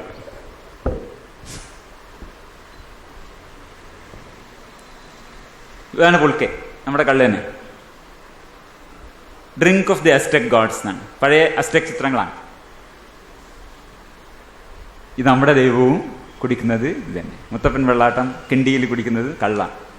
ഇത് പറഞ്ഞു തന്നത് ഈ മാദകദ്രവ്യങ്ങളും ദൈവികവും ആത്മീയത എന്ന് പറഞ്ഞാൽ വളരെ ഇടുങ്ങിച്ചേർന്നാണ്. അതിൻ്റെ ലക്ഷണമാണ് സോമയാഗം. അത് മാത്രമാണ് സോമയാഗം.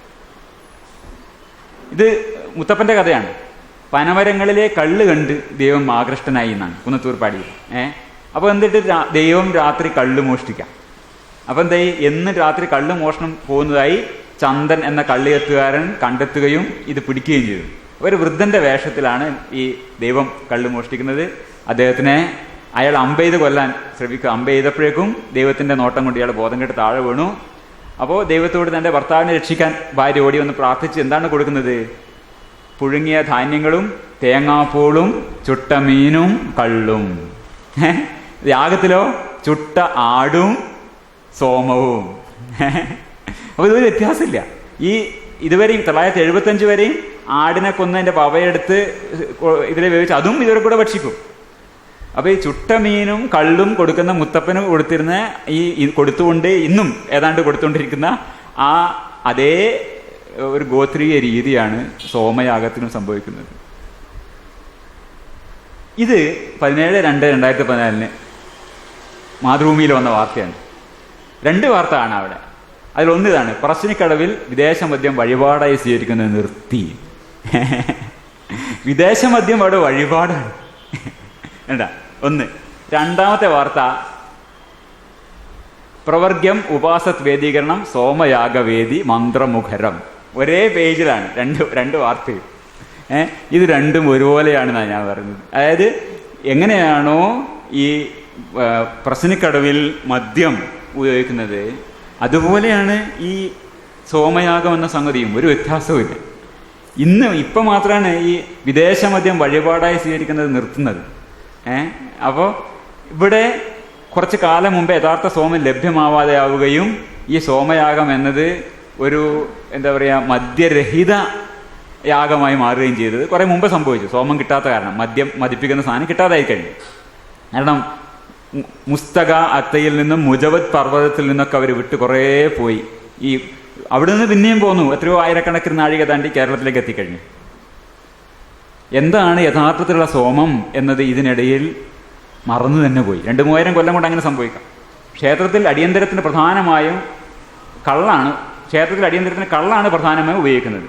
എന്നാൽ കർമ്മം ചെയ്യുന്നവർക്ക് ഭക്തർ വിദേശമദ്യം നൽകുന്നത് പതിവായതോടെ ഇത് പ്രശ്നങ്ങളുണ്ടാക്കി.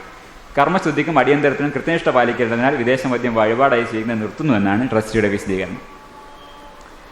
ഇതാണ് ഉപനിഷത്തുകൾ മുതൽ യോഗ വരെയുള്ള ഇന്ത്യൻ ഗൂഢജ്ഞാന പദ്ധതികളൊക്കെയും നമ്മൾ കാണുന്ന ഇതിലെ ആത്മീയത എന്ന് പറയുന്ന ഈ മിസ്റ്റിക്കൽ എലമെന്റ് മൊത്തം സോമം എന്ന സസ്യം നൽകിയ അതീന്ദ്രിയ അനുഭൂതിയെ പുനരാവർത്തിക്കാനുള്ള ശ്രമമാണ്. ഇതൊരു വലിയ കണ്ടെത്തലാണ്.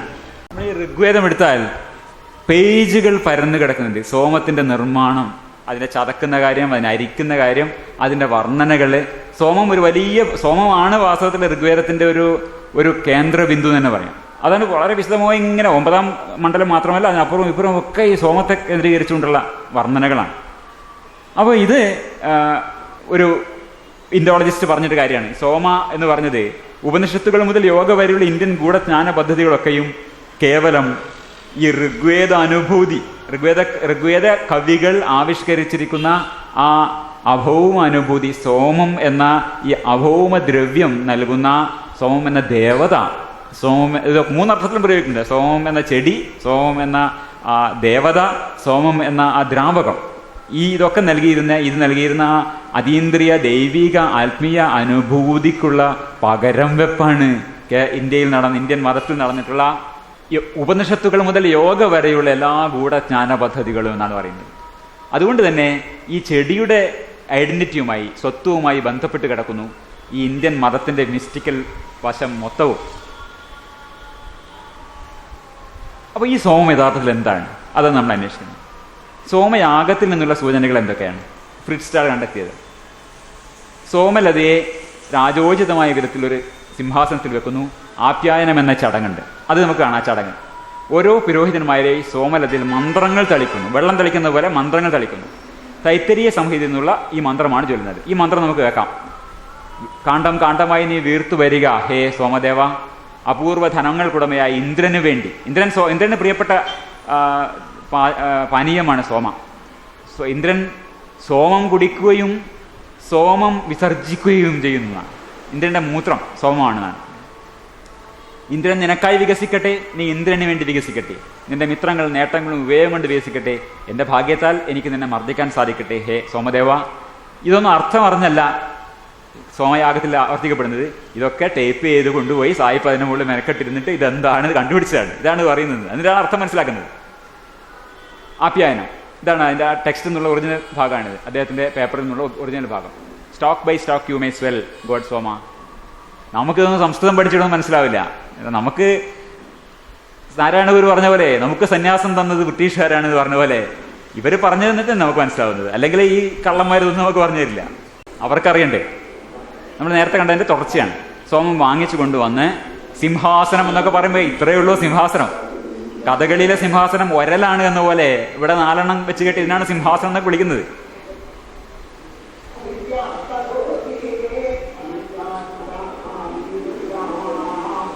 അവിടെ അത് സ്ഥാപിച്ചു. ഇനി അംസുഷ്ടേ ദേവ സോമ,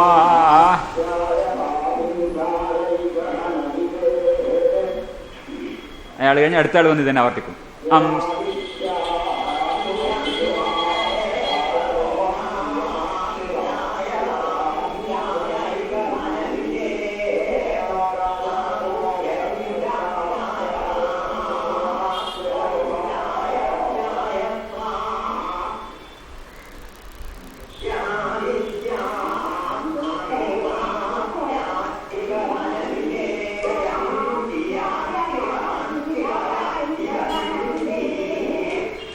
ഈ കുട്ടിയൊക്കെ ഇന്ന് വലിയ യജമാനായിട്ടാവും നമുക്ക് വിചാരിക്കാം. ഇന്നത്തെ സോമ യാഗ കോലാഹലങ്ങളുടെ നേതാവായിട്ടുണ്ടാവും നമുക്ക് വിചാരിക്കാം. അപ്പോൾ ഈ മന്ത്രങ്ങളുടെ ഉള്ളടക്കം എന്താണെന്ന് നോക്കുമ്പോൾ സോമം വെള്ളം തെളിച്ച് കുതിർത്ത് വികസിപ്പിക്കുക പതിവായിരുന്നു എന്നതിലേക്ക് വിരൽ ചൂണ്ടുന്നു എന്നാണ് ഫ്രിറ്റ്സ് സ്റ്റാൾ കണ്ടെത്തുന്നത്. ഈ അംശൂര അംശുഷ്ടേ ദേവ സോമ എന്നിട്ട് എല്ലാവരും വന്ന് വലുതാവട്ടെ വലുതാവട്ടെ എന്നിങ്ങനെ പറയുന്നു. ഈ അത് വെള്ളം തെളിച്ച് ഇതിനെ കുതിർത്ത് വികസിപ്പിക്കുക, ആ ചടങ്ങാണ് ഇത് വരുന്നതെന്നാണ് ഈ സിംബോളിക് ആയിട്ടുള്ള അർത്ഥം. ആപ്യായനത്തിലെ വികസിപ്പിക്കൽ മന്ത്രങ്ങൾ ഋഗ്വേദത്തിൽ നിന്നല്ല, അതാണ്, മറിച്ച് പിൽക്കാലത്തുണ്ടായ യജുർവേദത്തിൽ നിന്നാണ്. ഇത് സ്റ്റാൾ കണ്ടെത്തുന്നതാണ്. സ്റ്റാൾ ഈ ചടങ്ങിൻ്റെ പ്രാധാന്യം ഇങ്ങനെ കാണുന്നു. ഋഗ്വേദ കാലത്ത് സോമം സുലഭമായി ലഭ്യമായിരുന്നുണ്ടാവണം. അന്ന് അവരെവിടെയായിരിക്കുന്നത്? നമ്മൾ മുസ്തഖാറ്റയിൽ നിന്ന് വളരെ ദൂരെ അല്ലാത്ത ഭാഗത്താണ്, അഫ്ഗാനിസ്ഥാനിൽ തൊട്ടടുത്ത് പഞ്ചാബിലാണ്. പിൽക്കാലത്ത് വേദജനത കിഴക്കോട്ട് പ്രയാണം ചെയ്യപ്പോൾ അത് ദുർലഭമായി തീർന്നു. വളരെ ദീർഘദൂരം കടത്തിക്കൊണ്ടുവന്നിട്ട് വേണമല്ലോ ചരക്ക് ലഭ്യമാക്കാൻ. ഈ ദൗർലഭ്യമാണ് വികസിപ്പിക്കൽ കർമ്മത്തിൻ്റെ മൂലകാരണം എന്നാണ് അദ്ദേഹം പറയുന്നത്. കുറച്ച് സാധനം കുറച്ചായി, അപ്പം വെള്ളം തിളപ്പിച്ച് വികസിപ്പിക്കുന്നത് അത് വളരെ വിലപിടിച്ചൊരു സാധനമായി മാറി. വലുതാവണേ വലുതാവണേ പ്രാർത്ഥിച്ചുകൊണ്ടാണ് ഇതിനെ. യഥാർത്ഥ സോമം സസ്യശാസ്ത്രജ്ഞന്മാർ തിരുമ്പോൾ ഉന്നം വെക്കേണ്ടത് പാമീർ പ്രദേശത്തെ ഉയർന്ന പർവ്വതങ്ങളിലോ സമാന സാഹചര്യങ്ങളിലോ വളരുന്ന ഉണക്കിയെടുക്കാവുന്നതും വെള്ളത്തിട്ടാൽ വീർത്തു വരുന്നതുമായ ഒരു മാദക സസ്യത്തെയാണ് എന്നാണ് ഫ്രിറ്റ്സ് സ്റ്റാൾ ഇതിൽ നിന്ന് ഊഹിക്കുന്ന ഒരു കാര്യം. പക്ഷെ ഇന്ന് കഥകൾ എഴുതിയിട്ട് അതും കാശാക്കി മാറ്റിയിടുന്നതാണ്. അത് അയ്യപ്പണിക്കർ പറഞ്ഞിട്ടുണ്ട്, ബഹുജന ഹിതാർത്ഥം ജനിച്ച് ജീവിച്ചപ്പോൾ. അപ്പോൾ അവർക്ക് എന്താണ്? സോമയാഗത്തിലെ പ്രധാന ചടങ്ങ് സോമ ആപ്യായനമാണ്. സോമലതയോടൊപ്പം സ്വർണം കൂടി ചേർത്ത് വെച്ച് 13 ഋത്തിക്കുകൾ ഈ മന്ത്രം ചൊല്ലുന്നു. നമ്മൾ കണ്ടില്ലേ ആ മന്ത്രം ചൊല്ലാം. വിവിധ വേദമന്ത്രങ്ങൾ 3 ദിവസം തുടർച്ചയായി ഇവർ കഴിക്കുന്നു. ഈ പറഞ്ഞ സാധനമാണ് വലുതാവൂ വലുതാവൂ എന്ന്. ഇതൊന്നും ഇവർക്ക് അറിയില്ല. ഇത് സ്വർണം കൂടെ കൂട്ടി വെച്ചിട്ട് ഇങ്ങനെ മന്ത്രം ചൊല്ലും. ഈ സ്വർണം കൊണ്ടുണ്ടാക്കുന്ന ലോക്കറ്റ് ധരിക്കുന്നത് വിശിഷ്ടമാണെന്ന് വിശ്വസിക്കുന്നു. അപ്പോൾ ഈ ലോക്കറ്റ് ഉണ്ടാക്കി വിതരണമാണ്. അപ്പോൾ ഇതാദ്യം നടക്കും, ഇങ്ങനെ ഈ ആപ്യായനം ചെയ്ത ലോക്കറ്റ്. അപ്പോൾ അതിനും കുറേ കാശ്. അപ്പോൾ ആ രീതിയിലേക്കാണ് ഈ സംഗതിയിൽ പോയി. ഇതിന് ഒറിജിനൽ അർത്ഥം പറയുകയാണ്. ഒറിജിനൽ അർത്ഥം ഈ സേവക്കുള്ള സാധനം കുറയുമ്പോൾ അതിന് ഈ കുരു ദേശത്തുള്ള പിൽക്കാലത്ത് BC 1000 ആണ്ടിനെ അടുപ്പിച്ച് ഈ യാഗം എന്ന ഈ എന്താ പറയുക ചടങ്ങുകളുടെ ഈ ഒരു വലിയ ചടങ്ങ് വികസിച്ചു വന്നപ്പോൾ ഉണ്ടായ സാധനമാണിത്. കുറച്ച് ലഭ്യമായ ഈ അപൂർവമായ സോമത്തിനെ വികസിപ്പിക്കണേ എന്നുള്ള പ്രാർത്ഥന അവിടെയാണ് വരുന്നത്. രണ്ടാമത്തെ തെളിവ് എന്താണ്? അപ്പോൾ അത് ഒന്ന് നമ്മൾ പറഞ്ഞു, ക്രിസ്റ്റാൾ ഈ സോമയാഗത്തിൽ നിന്ന് കണ്ടെത്തിയ ഒരു തെളിവ്. എന്തായിരിക്കും സോമത്തിന്റെ യഥാർത്ഥ സ്വഭാവം? വേറെ ഏറ്റവും പ്രധാനമായ ഒരു പഠനം ഗോർഡൻ വാസൻ എന്നൊരാൾ the Soma of Rigveda what was it എന്ന് പറഞ്ഞിട്ട് അതൊരു പ്രബന്ധമുണ്ട് 71. ആ പ്രബന്ധന്റെ കയ്യിലുണ്ട്. സോമ എന്നാൽ യഥാർത്ഥത്തിൽ എന്താണെന്നുള്ളത് അദ്ദേഹം പഠനങ്ങൾ നടത്തിയാണ്. ഇതിൽ ഋഗ്വേദത്തിൽ പറയുന്നത് എന്താണ്?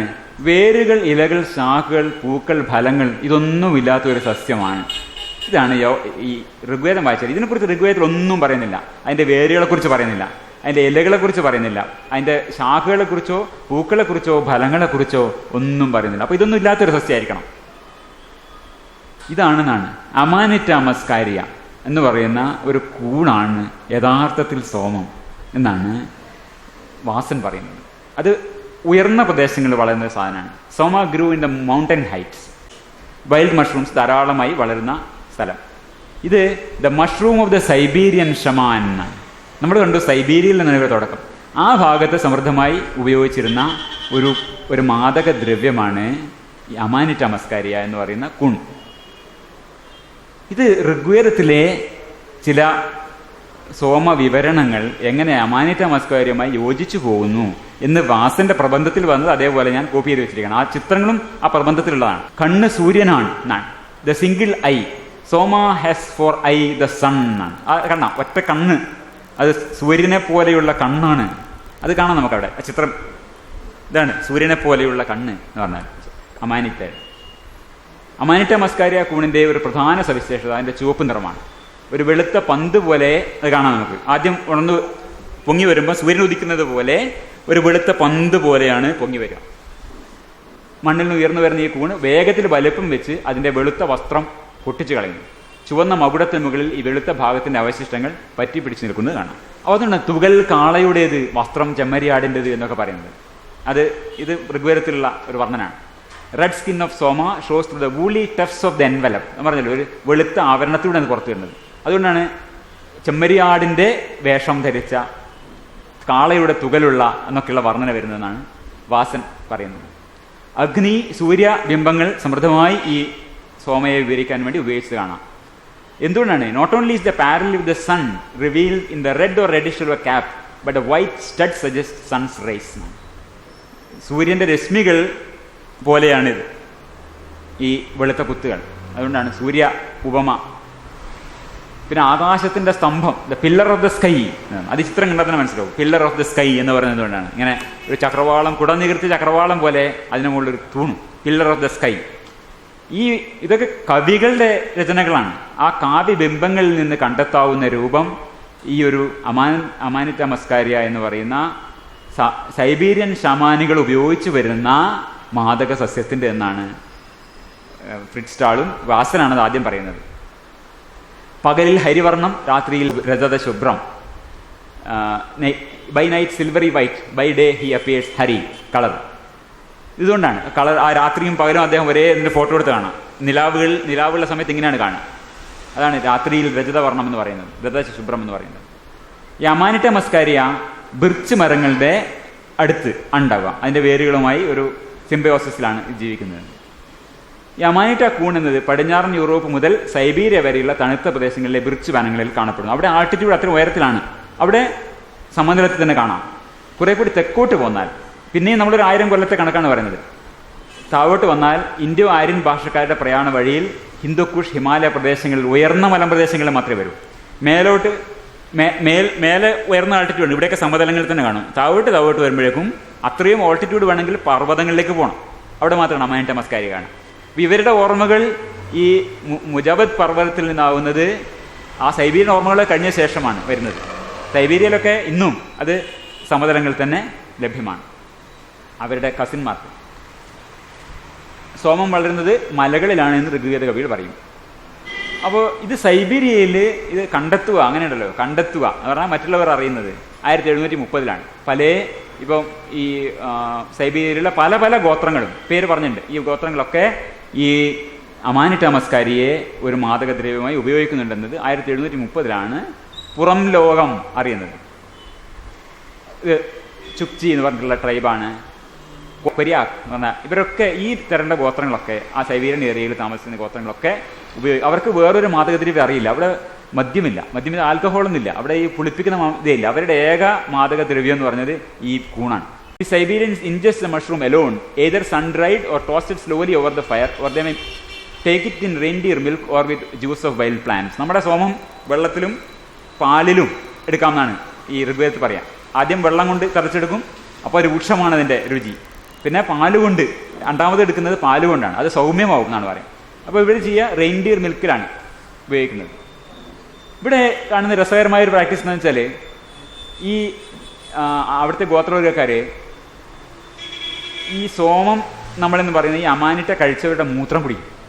ഈ സോമം എന്ന് പറഞ്ഞ സാധനം, ഈ ഇതിലുള്ള ആക്റ്റീവ് ഇൻഗ്രീഡിയൻറ്റ് മ്യൂസിമോൾ എന്ന് പറഞ്ഞ സാധനം ശരീരത്തിൽ നശിപ്പിക്കപ്പെടില്ല, അത് മൂത്രത്തിലൂടെ വിസർജിക്കപ്പെടില്ല, പെട്ടെന്ന് നശിപ്പിക്കപ്പെടില്ല. അപ്പോൾ ഇയാൾ നല്ല ഒരു മാദകാവസ്ഥയിൽ എത്തിയ ശേഷം പിന്നെ മൂത്രമൊഴിക്കുന്നതിൽ ഈ സാധനം പിന്നെയും ഉണ്ടാവും. അത് ശേഖരിച്ച് കുടിച്ചാൽ പിന്നെയും കിക്കാവും. അയാൾ മൂത്രമൊഴിക്കുന്നത് പിന്നെയും, അങ്ങനെ 5 തവണ വരെ പോകാമെന്നാണ് പറയുന്നത്. ഈ മൂത്രപാനത്തിൻ്റെ പുരാതന വേരുകൾ കിടക്കുന്നത്, മതപരമായ വേരുകളൊക്കെ ഇന്ന് ഈ മൂത്രപാന ചികിത്സ എന്നൊക്കെ പറഞ്ഞ് വരുന്നതിൻ്റെ ആദ്യ മൂലം കിടക്കുന്നത് ഈ സോമം കഴിച്ച് മൂത്രമൊഴിക്കുന്ന, സോമം കുടിക്കുന്ന ഇന്ദ്രൻ സോമം മൂത്രമൊഴിക്കുന്നു എന്ന് ഋഗ്വേദം പറയുന്നില്ലേ, അത് പഴയ ഒരു ഓർമ്മയാണ്. ഈ സൈബീരിയയിൽ ഇന്നും നടക്കുന്ന മൂത്രപാനം ആണ്, മഹോത്സവമാണ്. ഇവിടെ മൂത്ര ചികിത്സയായി ദാസമാഷ് കൊണ്ട് നടക്കുന്നതാണ് വേണം വിചാരിക്കാൻ. അതിൻ്റെ പുരാതന വേരുകൾ അവിടെയാണ് കിടക്കുന്നത്. Ritualistic drinking of urine from men who have become intoxicated with the mushroom. The active principles pass through the body and are excreted unchanged or as still active derivatives. കൂടുതൽ ആക്റ്റീവ് ആവും. അത് മറ്റതിനേക്കാളും ഉഷാറാണെന്ന് പറയുന്നത്. അതിൻ്റെ ഈ സൈഡ് ഇഫക്റ്റുകൾ കുറയുന്ന, മൂത്രമായിട്ട് കുടിക്കുന്നെങ്കിൽ side ഇഫക്റ്റുകൾ കുറഞ്ഞു കിട്ടുന്നു. ഇതെന്താ വെച്ചാൽ വളരെ വില പിടിച്ച സാധനമാണ്. ഈ സാധനം ഈ വിൻ്ററിലൊന്നും ഈ സാധനം കിട്ടില്ല. അപ്പോൾ ദീർഘമായ വിൻ്റർ സമയത്ത് സാധനം കിട്ടില്ല. അപ്പോൾ ഇതൊക്കെ ശേഖരിച്ച് ഉണക്കി ശേഖരിച്ച് ധനികൻ, ഈ ഓരോ ട്രൈബിലും ധനികന്മാരും ദരിദ്രരൊക്കെ ഉണ്ടാവും.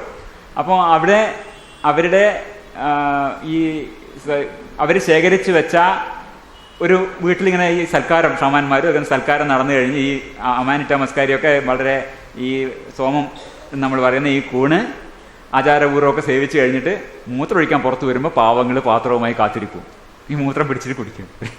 കാരണം അല്ലാതെ ആ സമയത്ത് ഇത് കിട്ടാൻ വഴിയില്ല. അപ്പോൾ ഇത് അതിൻ്റെ വില എത്രയാണ്? ഒരു മഷ്റൂമിന് ഒരു റെയിൻഡിയർ, ഒരു പശുവിനെ കൊടുക്കണം. അത്ര വില പിടിച്ചാണ് സാധനം അവിടെ, പ്രത്യേകിച്ച് ആ സീസണിൽ.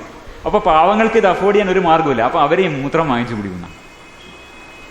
അപ്പോൾ ഇതാണ് when they make a feast. ഇത് United Nations Office on Drugs and Crime എന്ന് പറഞ്ഞിട്ട് വരുന്നുണ്ട്. അതിൻ്റെ അകത്ത് ഉള്ള ഒരു റിപ്പോർട്ടിൽ പറയുന്നതാണ്.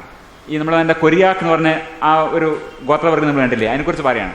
When they make a feast, they pour water on some of the mushrooms and boil them. They then drink the liquor, which intoxicate them. The poorer sort, who cannot afford to lay in store of these mushrooms, post themselves on these occasions around the huts of the rich man. ഈ പിന്നെ ധനികന്മാരുടെ വീടുകൾക്ക് ചുറ്റും അവരിങ്ങനെ കാത്തു നിൽക്കും. And watch the opportunity of the guest coming down to make water. മൂത്രമൊഴിക്കാൻ പുറത്തു വരുന്ന കാത്തു നിൽക്കും. And then hold a wooden bowl. നമ്മൾ വുഡൻ ബൗളാണ്, മരപ്പാത്രങ്ങളാണ് അവിടെ. നമ്മൾ ഇന്ന് സോമത്തിൽ ഉപയോഗിക്കുന്ന മരപ്പാത്രങ്ങളുടെ വേര് ഈ മരപ്പാത്രങ്ങളിലാവാം ഒരു പക്ഷേ.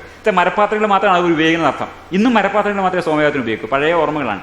ഇന്ന് ആണി തൊടില്ല, ഇരുമ്പ് തൊടില്ല, അവർ മരത്തിലുണ്ടാക്കിയ പാത്രങ്ങൾ മാത്രമേ ഈ സോമയാഗത്തിന് ഉപയോഗിക്കൂ. പഴയ കാലത്ത് ഈ സൈബീരിയനിൽ ആൾക്കാർ ഉപയോഗിച്ച പോലെ അതുപോലെ മരപ്പാത്രങ്ങളിൽ which they drink of greedily as having still some virtue of the mushroom in it, and by this way they also get drunk. ഇത് സോമൂത്രപാനത്തിലേക്ക് എങ്ങനെ വരുന്നു? ഇത് വളരെ വില പിടിച്ചാണെന്ന് പറഞ്ഞു. ഈ വില പിടിച്ച സാധനം കഴിച്ച് ഒരു യാത്രയൊക്കെ പോകുമ്പോൾ ഈ മൂത്രം ശേഖരിച്ച് വീണ്ടും കുടിക്കും. അപ്പോൾ എന്ന് വെച്ചാൽ ആ കിക്ക് പിന്നെയും കിട്ടുകയാണ്. അപ്പോൾ ഒരു തവണ കഴിക്കാനുള്ള സാധനം ഉണ്ടായാൽ കുറേ നേരം നീണ്ടു നിൽക്കും ഇതിൻ്റെ ഈ ഫലം. അങ്ങനെയാണ് സ്വമൂത്രപാനം തുടങ്ങുന്നത് എന്ന് വേണം നമുക്ക് വിചാരിക്കാൻ. അതാണ് മൂത്ര ചികിത്സയായും ഇതിന് അത്ഭുത ശക്തിയുണ്ട്. കാരണം ഇതൊക്കെ ഈ താക്കോലുകൾ വഴിയിൽ എവിടെയോ വീണുപോവുകയാണ്. ഇങ്ങനൊരു സംഗതി വളരെ പുരാതന കാലത്ത് നമ്മുടെ പൂർവികർ ചെയ്തിരുന്നു എന്നത് മാത്രമാണ് ഇതിനെ ബാക്കിയാവുന്നത്. അപ്പോൾ അതെന്തോ വിശേഷമാണ്. സോമം ചികിത്സയാവുന്നത് പോലെ മൂത്രപാനവും ഒരു ചികിത്സയാവുകയാണ്. പൂർവികർ ചെയ്ത എന്തോ ഒരു വലിയ നല്ല കാര്യമാണുള്ളത്. അപ്പോൾ a drunken Koryak may even carry his own urine with him. യാത്രക്ക് പോകുമ്പോൾ കുപ്പിയിൽ വെള്ളം കൊണ്ടുപോകുന്ന പോലെ സ്വന്തം മൂത്രവും കൊണ്ടാണ് പോകുന്നത്. കാരണം ഇടയ്ക്ക് വേണമെങ്കിൽ ഇത് അടിച്ചാൽ മതി. To continue his intoxication as long as possible. കാരണം ഇത് ഇതെന്ന് വെച്ചാൽ കള്ളു പിടിച്ച പോലെ കിക്കായി വീഴല്ല ചെയ്യുക, ശക്തി കൂടുന്നതാണ്, എൻഡുറൻസ് കൂടുന്നതാണ് ഇത് കഴിച്ചു കഴിഞ്ഞാൽ. അപ്പോൾ ഇതാണ് യൂറിൻ തെറാപ്പിയുടെ തുടക്കം എന്ന് വേണം നമ്മൾ വിചാരിക്കാൻ. അപ്പോൾ ദാസ്മാഷിന്റെ ആമ്പുകൊക്കെ അങ്ങനെയാണ്. നിങ്ങൾ മൂത്രം കുടിക്കും മുൻപ് നദികൾ നദികളും മലകൾ മലകളുമാവുന്നു. നിങ്ങൾ മൂത്രം കുടിക്കുന്നതോടെ നദികൾ നദികളല്ലാതാവുന്നു, മലകൾ മലകളല്ലാതാവുന്നു. തുടർന്ന് പൂർണ്ണ ആരോഗ്യവാനാവുന്നതോടെ വീണ്ടും നിങ്ങൾക്ക് നദികൾ നദികളും മലകൾ മലകളുമാവുന്നു. ധ്യാനത്തിലൂടെ ബോധമുദിക്കുന്നതോടെ ഇങ്ങനെ വളരെ റിലീജിയസ് ഐക്കണോഗ്രഫിയാണ് ഇതിൽ മൊത്തം വരുന്നതാണ്. ഇത് സൈബീരിയൻ ചുക്ചി എന്ന് പറഞ്ഞ ആളാണ്. ഇവര് മനുഷ്യരെ മൂത്രം മാത്രമല്ല റെയിൻഡിയറുകളുടെ മൂത്രം കുടിക്കും. റെയിൻഡിയറുകൾ ഇത് വളരെ ഇഷ്ടപ്പെട്ട ഭക്ഷണമാണ് അവിടുത്തെ റെയിൻഡിയറുകൾക്ക്. അപ്പോൾ അവരിത് കഴിച്ചിട്ട് മൂത്രം ഒഴിച്ചാൽ അതും ഈ പാത്രത്തിൽ പിടിച്ച് അതും കഴിക്കും. അപ്പോൾ ഈ സോമം പൂജിക്കുന്ന റെയിൻഡിയറുകൾ അതിനെക്കുറിച്ച് ഒരു ചെറിയ വരുന്ന ഷാമാനുകൾ. ഇതാണ് ഇത് നമ്മുടെ ഋഗ്വേദത്തിലെ ഒരു ഭാഗമാണ്. ഈ സോമം കഴിച്ച ആളുടെ മാനസികാവസ്ഥയിൽ ആ സോമം കഴിച്ച ആൾ എഴുതുന്ന കവിതയാണ്. 5 ഗോത്രങ്ങൾ എൻ്റെ കണ്ണിൽ വെറും കരട് മാത്രം, ഞാൻ സോമമല്ലയോ പാനം ചെയ്തത്. ഭൂമിയുടെ 2 പകുതികളും ചേർന്നാലും എൻ്റെ ഒരു ചിറകോളം വരില്ല, ഞാൻ സോമമല്ലയോ പാനം ചെയ്തത്. ഞാൻ മഹത്വമത്രേ, ഞാൻ സ്വർഗത്തെയും ഈ മഹത്തായ ഭൂമിയെയും അധികരിച്ചിരിക്കുന്നു, ഞാൻ സോമമല്ലയോ പാനം ചെയ്തത്. ഞാൻ ഈ ഭൂമിയെ അവിടെ വെക്കും, അതല്ലെങ്കിൽ ഇവിടെ ആവാം. ഭൂമിയൊക്കെ മൂപ്പരിങ്ങനെ എടുത്ത് കൈകാര്യം ചെയ്യാൻ തോന്നുന്നു. ഞാൻ സോമമല്ലയോ പാനം ചെയ്തത്. ഭൂമിയെ ഒന്ന് തല്ലി ശരിയാക്കാനുണ്ട്, അവിടെ വേണോ ഇവിടെ വേണോ, ഞാൻ സോമമല്ലയോ പാനം ചെയ്തത്. ഇതാണ് സോമം പാനം ചെയ്ത ആളുടെ മാനസിക അവസ്ഥയായിട്ട് ഒരു സോമപാനത്തിന്റെ അവസ്ഥയിലുള്ളൊരു കവി എഴുതാണ്. ഈ ബേസ്റ്റ് ഓഫ് എനർജി ഇന്ന് അമാനിറ്റ മസ്കാരിയ കഴിച്ച ഒരാൾ എങ്ങനെ പ്രകടിപ്പിക്കുന്നു എന്ന് കാണിച്ചു തരാം. ഒരു പരീക്ഷണത്തിന്റെ ഭാഗമായി ഒരാൾക്ക് അമാനിറ്റ മസ്കാരിയ കൊടുത്താണ് ഒരു എക്സ്പെരിമെന്റ്. അയാൾ ഇതാ വളരെ ആഹ്ലാദത്തിൽ മരത്തുമ്പോ പഞ്ഞു കയറാം. His burst of energy historical accounts of Siberian tribesmen who took the mushroom to increase യഥാർത്ഥ സോമം കിട്ടിയിരുന്നെങ്കിൽ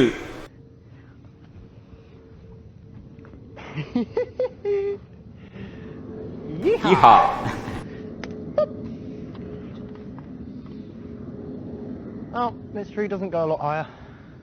The two haven't bonded dramatically. They haven't at all. Yeah, they seem to be actually at the opposite extremes. Living a different experience, so that remains to be seen whether things progress. And I think perhaps Ed is very sort of into his own experiences and exploring them with some people who's interesting. Seems to be enjoying it very much. He does. Well, being a monkey.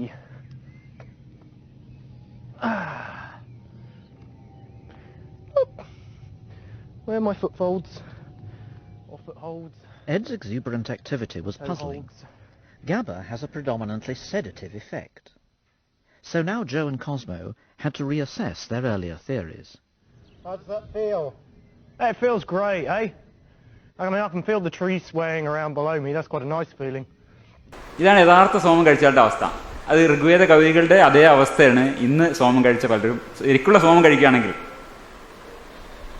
എൻ്റെ ഒരു ചിറക് സ്വർഗത്തിലാണ്, മറ്റേത് താഴെ ഇഴയുന്നു. ഇതാണ് സോമം കഴിച്ച ഒരാളുടെ ഒരവസ്ഥയെ പറ്റി വേറെന്ന് പറയുന്നത്. അതും നമുക്ക് കാണാം. വേറൊരു സമയത്ത് ഈ സോമം കഴിച്ചിട്ട് ഈ അവസ്ഥയിൽ എത്തുന്നതിന് മുമ്പുള്ളൊരവസ്ഥയിൽ പറയുന്നതാണ്.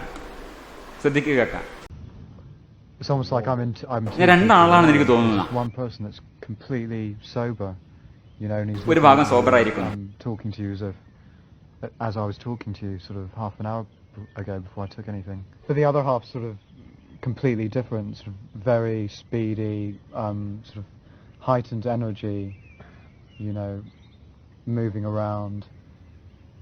So I'm not torn between the two എന്നാണ്. അയാളെ 2 വ്യക്തികളാണെന്ന് എനിക്ക് തോന്നുന്നത് കഴിച്ച ശേഷം.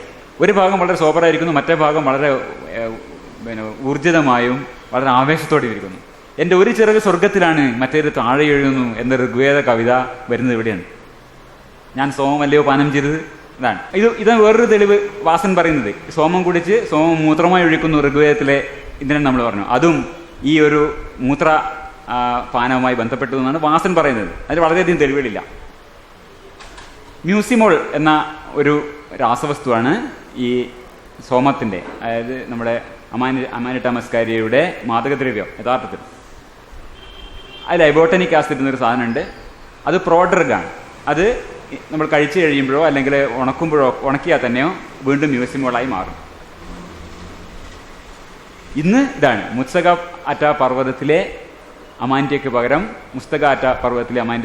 കൊല്ലംകോട് മലയിലെ സാർക്കോസ്റ്റമ്മ എന്ന ചെടിയാണ് നമ്മളിന്ന് ഉപയോഗിക്കുന്നത്. ഇതുകൊണ്ടാണ് ഇതൊരു ലഹരിരഹിത ചടങ്ങായി മാറിപ്പോയത്. അതല്ലെങ്കിൽ ഇത് ഒരു ലഹരി ഉന്മാദമായി തന്നെ മാറിയെന്നെ. നമ്മൾ അവസാന ഭാഗത്തേക്ക് എത്താണ്, ഏതാനും മിനിറ്റുകളുണ്ട്. സോമയാഗവും ഇന്ന് കേൾക്കുന്ന ചില ശാസ്ത്രാഭാസങ്ങളെയും കുറിച്ച് പറയാം. യാഗം വെച്ചാൽ ബാക്ടീരിയകളുടെ അന്തകനായിട്ടാണ് ഇപ്പോൾ പറയപ്പെടുന്നത്. അതിരാത്രത്തിൻ്റെ സ്വാധീനം ജൈവരംഗങ്ങളിൽ അനുഭവപ്പെടുന്നതിൻ്റെ ഭാഗമായി പരിസര പ്രദേശങ്ങളിൽ വിത്തുകൾ മുളക്കുന്നതിൻ്റെ വേഗത കൂടും. ബാക്ടീരിയ പോലുള്ള സൂക്ഷ്മജീവികളുടെ സാന്നിധ്യം ഗണ്യമായി കുറയുന്നു. ഈ അയുക്തികമായ വിശ്വാസങ്ങൾ പ്രചരിപ്പിക്കപ്പെടുന്നതാണ് ഇതൊക്കെ. കണ്ടെത്തിയതായി ശാസ്ത്ര പഠനത്തിന് നേതൃത്വം നൽകിയ കുസാറ്റ് ഫോട്ടോണിക്സ് വിഭാഗം മുൻ director doctor V P N Namboori വ്യക്തമാക്കി. യാഗശാലയുടെ 500 മീറ്റർ പരിധിയിലും 1.5 കിലോമീറ്റർ പരിധിയിലും നടത്തിയ പ്രാഥമിക പരിശോധനയിൽ യാഗശാലയുടെ അടുക്കും തോറും സൂക്ഷ്മജീവികളുടെ തോത് കുറയുന്നതാണ്. അപ്പോൾ അല്ലേ റേഡിയേഷൻ പറയുകയാണ്, അടുത്ത് ചെല്ലുമ്പോഴേക്കന്നെ ഇങ്ങനെ കുറഞ്ഞു വരികയാണ്. വളരെ മണ്ണും ഇതാണ് ശുദ്ധമായിട്ട്. അവിടെ എല്ലാ സൂക്ഷ്മജീവികളൊക്കെ കംപ്ലീറ്റ് പോയി സ്റ്റെറിലൈസ് ചെയ്തെന്നാണ്. 1.5 കിലോമീറ്റർ ദൂരം തൊട്ട് അങ്ങോട്ട് കംപ്ലീറ്റ് സ്റ്റെറിലൈസ്ഡാണ്. ഇതുമാത്രമല്ല, 956 അതിരാത്രം നടന്ന ചിതിക്ക് സമീപമുള്ള കുളത്തിൽ ഇപ്പോഴും സൂക്ഷ്മജീവികളൊന്നും ഇല്ലാതാണ്. 56 ശുദ്ധവായുവിന് സാധ്യത നിലനിൽക്കുന്ന ഗവേഷകർ കണ്ടുപിടിച്ചു. ഇത് സൂരജ് രാജൻ പറഞ്ഞാണ്. ഹിരോഷിമ നാഗസാക്കി പോലും കാണുകയില്ലേ ഇങ്ങനെ ഞൊണ്ടിയും ഇടഞ്ഞു നടക്കുന്ന സൂക്ഷ്മജീവികൾ. ഇത് ഹിരോഷിമയുടെ ചിത്രമാണ്. ഹിരോഷിമയിൽ ആറ്റം ബോംബ് ഇട്ട സ്ഥലത്ത് ഇപ്പം ബാക്ടീരിയയും ആൾക്കാരും മീനും എല്ലാം നടക്കുന്നുണ്ട്. ഇവിടെ യാഗം നടന്നിടത്ത് മാത്രം 956 നടന്നിടത്ത് ഇന്നും ബാക്ടീരിയക്ക് എണീറ്റ് നടക്കാറായിട്ടില്ല എന്നാണ് പറയുന്നത്. സാംക്രമിക രോഗങ്ങൾ തടയലാണ്. പ്രവർഗ്യ ഉപസത്തുകൾ എന്ന അതിപ്രധാനമായ ചടങ്ങുകൊണ്ട് 6-ാം ദിവസം നിർവഹിക്കപ്പെടുന്നു. മഹാവീരം എന്ന പേരുള്ള കലാസവുമായ മൺപാട്ടിൽ നെയ്യൊഴിച്ച് 4 പുറം തീ കത്തിക്കും. തിളച്ച നെയ്യിനെ അഗ്നിജ്വാലയിൽ വിളങ്ങാൻ തുടങ്ങുമ്പോൾ ആട്ടിൻപാലും പശുവിൻപാലും ഒക്കെ ചെയ്യും. അഗ്നിജ്വാലകൾ മാന്തായം വരെ ഉയരുന്നു. ഇതിൽ നിന്ന് പുറപ്പെടുന്ന സമൃദ്ധമായ പുക സാംക്രമിക രോഗത്തെ തടുക്കാൻ കരുത്തുറ്റത് അത്രയാണ്. ബോധപൂർവം സംഘടിപ്പിച്ച പ്രതിരോധ തന്ത്രമാണെന്ന് പറയുന്നത്. കംപ്ലീറ്റ് എന്താണ് നമ്മൾ കണ്ടത്, ഇതെന്താണ് ഇവർ മനസ്സിലാക്കിയിരിക്കുന്നത്. അപ്പോൾ ഇങ്ങനെ ഈ ബാക്ടീരിയയൊക്കെ കൊല്ലുന്ന സ്ഥലത്ത് പക്ഷെ പ്രകൃതി കൃഷി മാത്രമേ നടത്തുള്ളൂ. അതാ ദോഷ. നമ്മുടെ ഇന്ന് ഇപ്പോൾ കോഴിക്കോട് നടന്ന യാഗത്തിൻ്റെ കംപ്ലീറ്റ് ഭക്ഷണം പ്രകൃതി കൃഷിയുടെ മാത്രം സൃഷ്ടിച്ചാണ് പറയുന്നത്. ലക്ഷക്കണക്കിന് ആൾക്കാർക്ക് കൊടുത്ത ഭക്ഷണം മുഴുവൻ പ്രകൃതി കൃഷിയാണ്. പക്ഷേ ബാക്ടീരിയ മുഴുവൻ കൊല്ലുന്നു. ബാക്ടീരിയ കൊന്നിട്ടൊരു പ്രകൃതി കൃഷി ഉണ്ടോ? ഇത് പ്രകൃതി കൃഷിയുടെ സുഭാഷ് പലേക്കറാണല്ലോ ഇപ്പോഴത്തെ പ്രകൃതി കൃഷിയുടെ പ്രധാനമായിട്ടുള്ള നേതാവ്. അദ്ദേഹത്തിന്റെ പുസ്തകത്തിൽ നിറയെ ബാക്ടീരിയകളാണ്. മണ്ണിലുള്ള ബാക്ടീരിയകൾ ജീവാണുക്കൾക്ക് വളം കൊടുത്തിട്ടാണ് ഇവരുടെ പ്രകൃതി കൃഷി മൊത്തം. റൈസോബിയം ജീവാണുക്കൾ, സൊലുബലൈസിങ് ഫോസ്ഫേറ്റ് ബാക്ടീരിയ, ബാസിലസ് സിലിക്കസ് എന്ന് പറഞ്ഞാൽ ബാക്ടീരിയകളെ കൊണ്ടാണ് മുഴുവൻ പരിപാടി. ബാക്ടീരിയകളെ കൊണ്ടാണ് പണി ചെയ്യിക്കുന്നത് മൊത്തം. പക്ഷേ ഇവർ ജൈവകൃഷി ചെയ്യും, ബാക്ടീരിയ കംപ്ലീറ്റ് കൊന്നാളി. അതാണ് ഇപ്പോഴത്തെ സോമയാഗത്തിന്റെ സ്റ്റൈല്. പിന്നെ കടല, അത് ഭയങ്കര മാന്ത്രിക കടലയാണ്. യാഗശാലയുടെ പരിസരത്ത് വെച്ച കടല വിത്ത് മറ്റ് സ്ഥലത്ത് വെച്ചേക്കാൾ 2000 മടങ്ങ് വേഗത്തിൽ മുളച്ചു എന്നാണ്. 2000 മടങ്ങ്. അപ്പോൾ ഒരു 5 വർഷത്തെ വളർച്ച ഒന്നിച്ച് കിട്ടണം. ഈ പഴയൊരു കഥയുണ്ട്, Jack and the been stock. ഒരു മാന്ത്രിക കടല കുഴിച്ചിട്ട് പിറ്റേന്നൊക്കെ അത് വലിയൊരു മരമായി ആകാശത്തേക്ക് പോയി. കുട്ടി അതിന് മുകളിൽ പിടിച്ച് കയറി സ്വർണ്ണമൊക്കെ സമ്പാദിച്ചു വന്നു. എന്നിട്ട് രാക്ഷസൻ പിറകെ വന്നപ്പോൾ അത് വെട്ടി അയാൾ രക്ഷപ്പെട്ടുന്നൊരു കഥയുണ്ട്. അതേപോലെയുള്ള മാന്ത്രിക കഥകളാണ് ഇന്ന് പ്രചരിക്കപ്പെടുന്നത്. അതുപോലെ തന്നെ ഹോമധൂമത്തിൽ ക്രില്ലിയൻ ഫോട്ടോഗ്രാഫി, അതിപ്പോൾ പറയുന്നില്ല. ക്രില്ലിയൻ ഫോട്ടോഗ്രാഫി അത് 1975 പറഞ്ഞിട്ടുള്ളതാണ്. 75 അതിരാത്ര ഹോമത്തിൽ ആ പുകയിനകത്ത് ശിവൻ വന്നു. ശിവനെ ക്രില്ലിയൻ ഫോട്ടോഗ്രാഫി വെച്ച് കണ്ടുപിടിച്ചു എന്നാണ്. ഈ ക്രില്ലിയൻ ഫോട്ടോഗ്രാഫി ഫുൾ തട്ടിപ്പാണെന്ന് മനസ്സിലായതോടെ ഇപ്പം അത് പറയുന്നില്ല. ഇത് 1975 ഹിന്ദു ഇങ്ങനെ പറഞ്ഞിട്ടുണ്ട്. ഹിന്ദു ന്യൂസ് പേപ്പറിൽ ശിവനെ കണ്ടു ക്രില്ലിയൻ ഫോട്ടോഗ്രാഫിയിൽ നിന്നാണ്. ക്രില്ലിയൻ ഫോട്ടോഗ്രാഫിയുടെ കഥയൊക്കെ നമുക്കറിയാം, ഞാൻ അതിലേക്ക് പോകുന്നില്ല. അപ്പോൾ 1975 മുതൽ 2014 വരെയുള്ള ഇതിലൊക്കെ ഇങ്ങനെ പല മോഹന വാഗ്ദാനങ്ങൾ ചെയ്യും. അതിവൃഷ്ടി, അനാവൃഷ്ടി, അന്തരീക്ഷ മോചനം, അന്തരീക്ഷ ശുദ്ധീകരണം, സാംക്രമിക രോഗനിവാരണം, കാർഷിക അഭിവൃദ്ധി, ആത്മശുദ്ധീകരണം എന്നിവയാണല്ലോ പ്രഖ്യാപിത ലക്ഷ്യങ്ങൾ. ഇതൊക്കെ 1975 പറഞ്ഞ കാര്യങ്ങളാണ്. ഇത് അന്ന് പറഞ്ഞ ഒരു സംഗതി ഉണ്ട്. പക്ഷേ എന്താ വെച്ചാൽ ജീവിതത്തിന് ജനാധിപത്യ സോഷ്യലിസമാണ് ലക്ഷ്യം. ഗരീബി ഹടാവോ തുടങ്ങിയ സങ്കല്പങ്ങളിലേക്ക് രൂപം നൽകുന്ന ആധുനിക യുഗത്തിലെയും അതിരാത്രത്തിന്റെ മേൽ കാണിച്ച അന്തർഭാവം പ്രസക്തമല്ലെന്ന് എങ്ങനെ പറയാം എന്ന് 1975 പറയുന്നത്. ഇത് മാത്രം ഇപ്പോൾ പറയുന്നില്ല. ജനാധിപത്യ സോഷ്യലിസം ഗരീബി ഹടാവോ അത് മാത്രം ഇപ്പോൾ ഒഴിവായിട്ടുണ്ട്. ബാക്കി 1975 പറഞ്ഞ കാര്യങ്ങളൊക്കെ പറയുന്നുണ്ട്. അതിൻ്റെ കൂടെ വേറെ ചില സംഗതികളും കൂടി പറയുന്നുണ്ട്. അപ്പോൾ യാഗം ഇന്നൊരു ധനാഗമം, ഇതൊക്കെ പറഞ്ഞ് പ്രചരിക്കുന്നത് ധനാഗമ മാർഗമായി കഴിഞ്ഞു. 1975 ആദ്യമായാണ് പുറത്തു നിന്നുള്ള ആൾക്കാർ പങ്കെടുക്കുന്നത്. അതിൽ ചെറിയൊരു ഭാഗം ദക്ഷിണ കൊടുക്കുന്ന ഒരു ചെറിയ ഭാഗമാണ്. അവിടെ കിട്ടുന്ന പൈസ എത്ര തുച്ഛമാണെന്ന് നിങ്ങൾക്ക് നോക്കിയാൽ കാണാം. വളരെ ചെറിയ തോതിൽ ആരംഭിച്ച സംഗതിയാണ്. ഒരു ചെറിയ മൺപാത്രം വെച്ച് കുറച്ച് 1 രൂപ നോട്ടുകളും നാണയങ്ങളൊക്കെ അതിൽ കാണാം. ആൾക്കാർ വന്ന് ദൂരെ നിന്ന് വണങ്ങിപ്പോന്നതാണ്. അന്ന് ആരംഭിച്ച ധനസമാഹരണ പ്രസ്ഥാനം ഇന്ന് എല്ലാ സീമകളെയും അതിലംഘിച്ച് കോടിക്കണക്കിന് സമ്പാദിക്കുകയും ലക്ഷക്കണക്കിന് ചെലവാക്കുകയും ചെയ്യുന്ന ഒരു വലിയ പ്രസ്ഥാനമായി മാറിക്കഴിഞ്ഞു. ഇന്റർനെറ്റിൽ പോയാൽ കാണാം. സോമയാഗം, കോഴിക്കോട് നടന്ന സോമയാഗത്തിലെ please support Somayaga by buying these products. നമ്മൾ കണ്ടില്ലേ, ലോക്കറ്റ് നിർമ്മാണം, അതുപോലെ കലശം $20, പിന്നെ ഒരാൾക്ക് ഭക്ഷണം കൊടുക്കാൻ $39, ഇങ്ങനെയൊക്കെ നമുക്ക് ഓൺലൈനായിട്ട് പൈസ അടക്കാം. അങ്ങനെ വലിയൊരു ധനസമാഹരണ പ്രസ്ഥാനമായി നമ്മുടെ ഇതിൽ നിന്ന് നമ്മളെ കൺക്ലൂഷൻ ഇതാണ്. ഇത് ഞാൻ ലേഖനത്തിൽ പറഞ്ഞ കാര്യങ്ങൾ ഒന്നുകൂടി ആവർത്തിക്കുകയാണ്. സോമയാഗം സംബന്ധിച്ച് നാടൻപാടം നടത്തുന്ന കൊടുമ്പിരി കൊണ്ട പ്രചരണങ്ങൾ അമ്പേ അസത്യമാണ്. പ്രപഞ്ചത്തിൻ്റെയും അതിലെ ജീവജാലങ്ങളുടെയും വികാസത്തെ പ്രതീകവലിക്കുന്നതിനുള്ള സമഗ്രമായൊരു വേദിയാണ് സോമയാഗമെന്നും ജാതി, ലിംഗ, പ്രായ ഭേദമന്യേ എല്ലാ വിഭാഗത്തിലും പെട്ട മനുഷ്യരുടെ ഒളിഞ്ഞുകിടക്കുന്ന കഴിവുകളെ ജ്വലിപ്പിക്കാൻ സോമയാഗത്തിലൂടെ സാധിക്കുമെന്നും പ്രാചീന ഋഷിമാരുടെ ദീർഘദർശിത്വവും തത്വചിന്താപരമായ സമീപനവും ശാസ്ത്രീയ ഗുണവിശേഷങ്ങളും ഒത്തുചേരുന്ന ഒന്നാണിത് എന്നുമൊക്കെയുള്ള വായ്ത്താരി അടിസ്ഥാനരഹിതവും സ്വാർത്ഥപ്രേരിതവുമായ പ്രചരണ പരിപാടി മാത്രമാണ്. തങ്ങളുടെ പൂർവികർക്ക് സമൃദ്ധമായി ലഭിച്ചിരുന്ന ഒരു മാദക സസ്യത്തെ ചുറ്റിപ്പറ്റി BCE 1000 ആണ്ടിനോട് അടുപ്പിച്ച് വേദജനതക്കിടയിൽ ഉടലെടുത്ത ഒരു ആചാരം അവരുടെ പിന്മുറക്കാർ അതുപോലെ ആവർത്തിച്ചുകൊണ്ടിരിക്കുന്നതാണ് സോമയാഗം. ചരിത്രപരമായ ഒരു കൗതുകം എന്നതല്ലാതെ മറ്റെന്തെങ്കിലും പ്രാധാന്യമോ പ്രസക്തിയോ അതിനില്ല. ചരിത്രപരമായ കൗതുകം എന്നല്ലാതെ പ്രസക്തിയില്ല.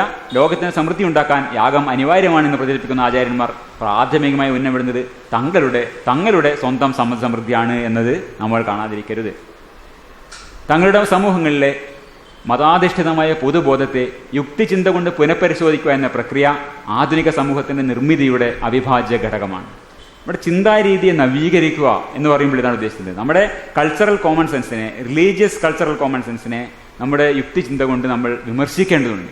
ഇത് ആധുനികത കടന്നെത്തിക്കഴിഞ്ഞ സമൂഹങ്ങളിൽ വളരെ നടക്കുന്നുണ്ട്. അവരുടെ വിശ്വാസങ്ങളെയും അവരുടെ ആചാരങ്ങളെയും യുക്തിചിന്തയുടെ കണ്ണിലൂടെ നിഷ്കൃഷ്ടമായി പരിശോധിക്കാനും ചരിത്രപരമായും ശാസ്ത്രീയമായും വിലയിരുത്താനും ഉള്ള ശ്രമങ്ങൾ വളരെ വിജയകരമായി മറ്റ് സമൂഹങ്ങളിൽ നടക്കുന്നുണ്ട്. ക്രിസ്തുമസിനെ കുറിച്ചുള്ള ഒരു കേരളീയ സമൂഹത്തിൽ ഇത് നടന്നിട്ടില്ല. ക്രിസ്മസിനെ കുറിച്ച് ഒരു മറ്റ് വിദേശത്ത് നടന്നിട്ടുള്ള അതിനെക്കുറിച്ച് നെറ്റിലുള്ള ഒരു വീഡിയോ കാണിച്ച ശേഷം അത് ഈ ടോക്ക് ഇവിടെ അവസാനിപ്പിക്കാമെന്ന് വിചാരിക്കുന്നു. ഇതാണ് ഈ സാന്റാക്ലോസിന്റെ പറക്കുന്ന റെയിൻഡിയറുകൾ propel by the magic fungi എന്നാണ് അവർ പറയുന്നത്. അവർക്കത് കാണാൻ പറ്റും. നമ്മളുടെ ഇവിടെ ഈ പുരാതനമായ ആചാരത്തെ ഇങ്ങനെ വലിയ പൊലിപ്പിച്ച് വേറെ പലതുമാക്കി ചികിത്സയാക്കി പുണ്യമാക്കി പ്രചരിപ്പിക്കുമ്പോൾ മറ്റു രാജ്യങ്ങളിൽ നടക്കുന്നത് അവരുടെ ആചാരങ്ങളെയൊക്കെ യുക്തിചിന്തയുടെയും ശാസ്ത്രത്തിൻ്റെയും അടിസ്ഥാനത്തിൽ നിഷ്കൃഷ്ടമായി പരിശോധിക്കാനാണ്. അത് കാണിക്കാനാണ് ഈ അവസാനത്തെ ഒരു വീഡിയോ ഞാൻ കാണിക്കുന്നത്. അതൊന്ന് കാണുക.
നന്ദി, നമസ്കാരം.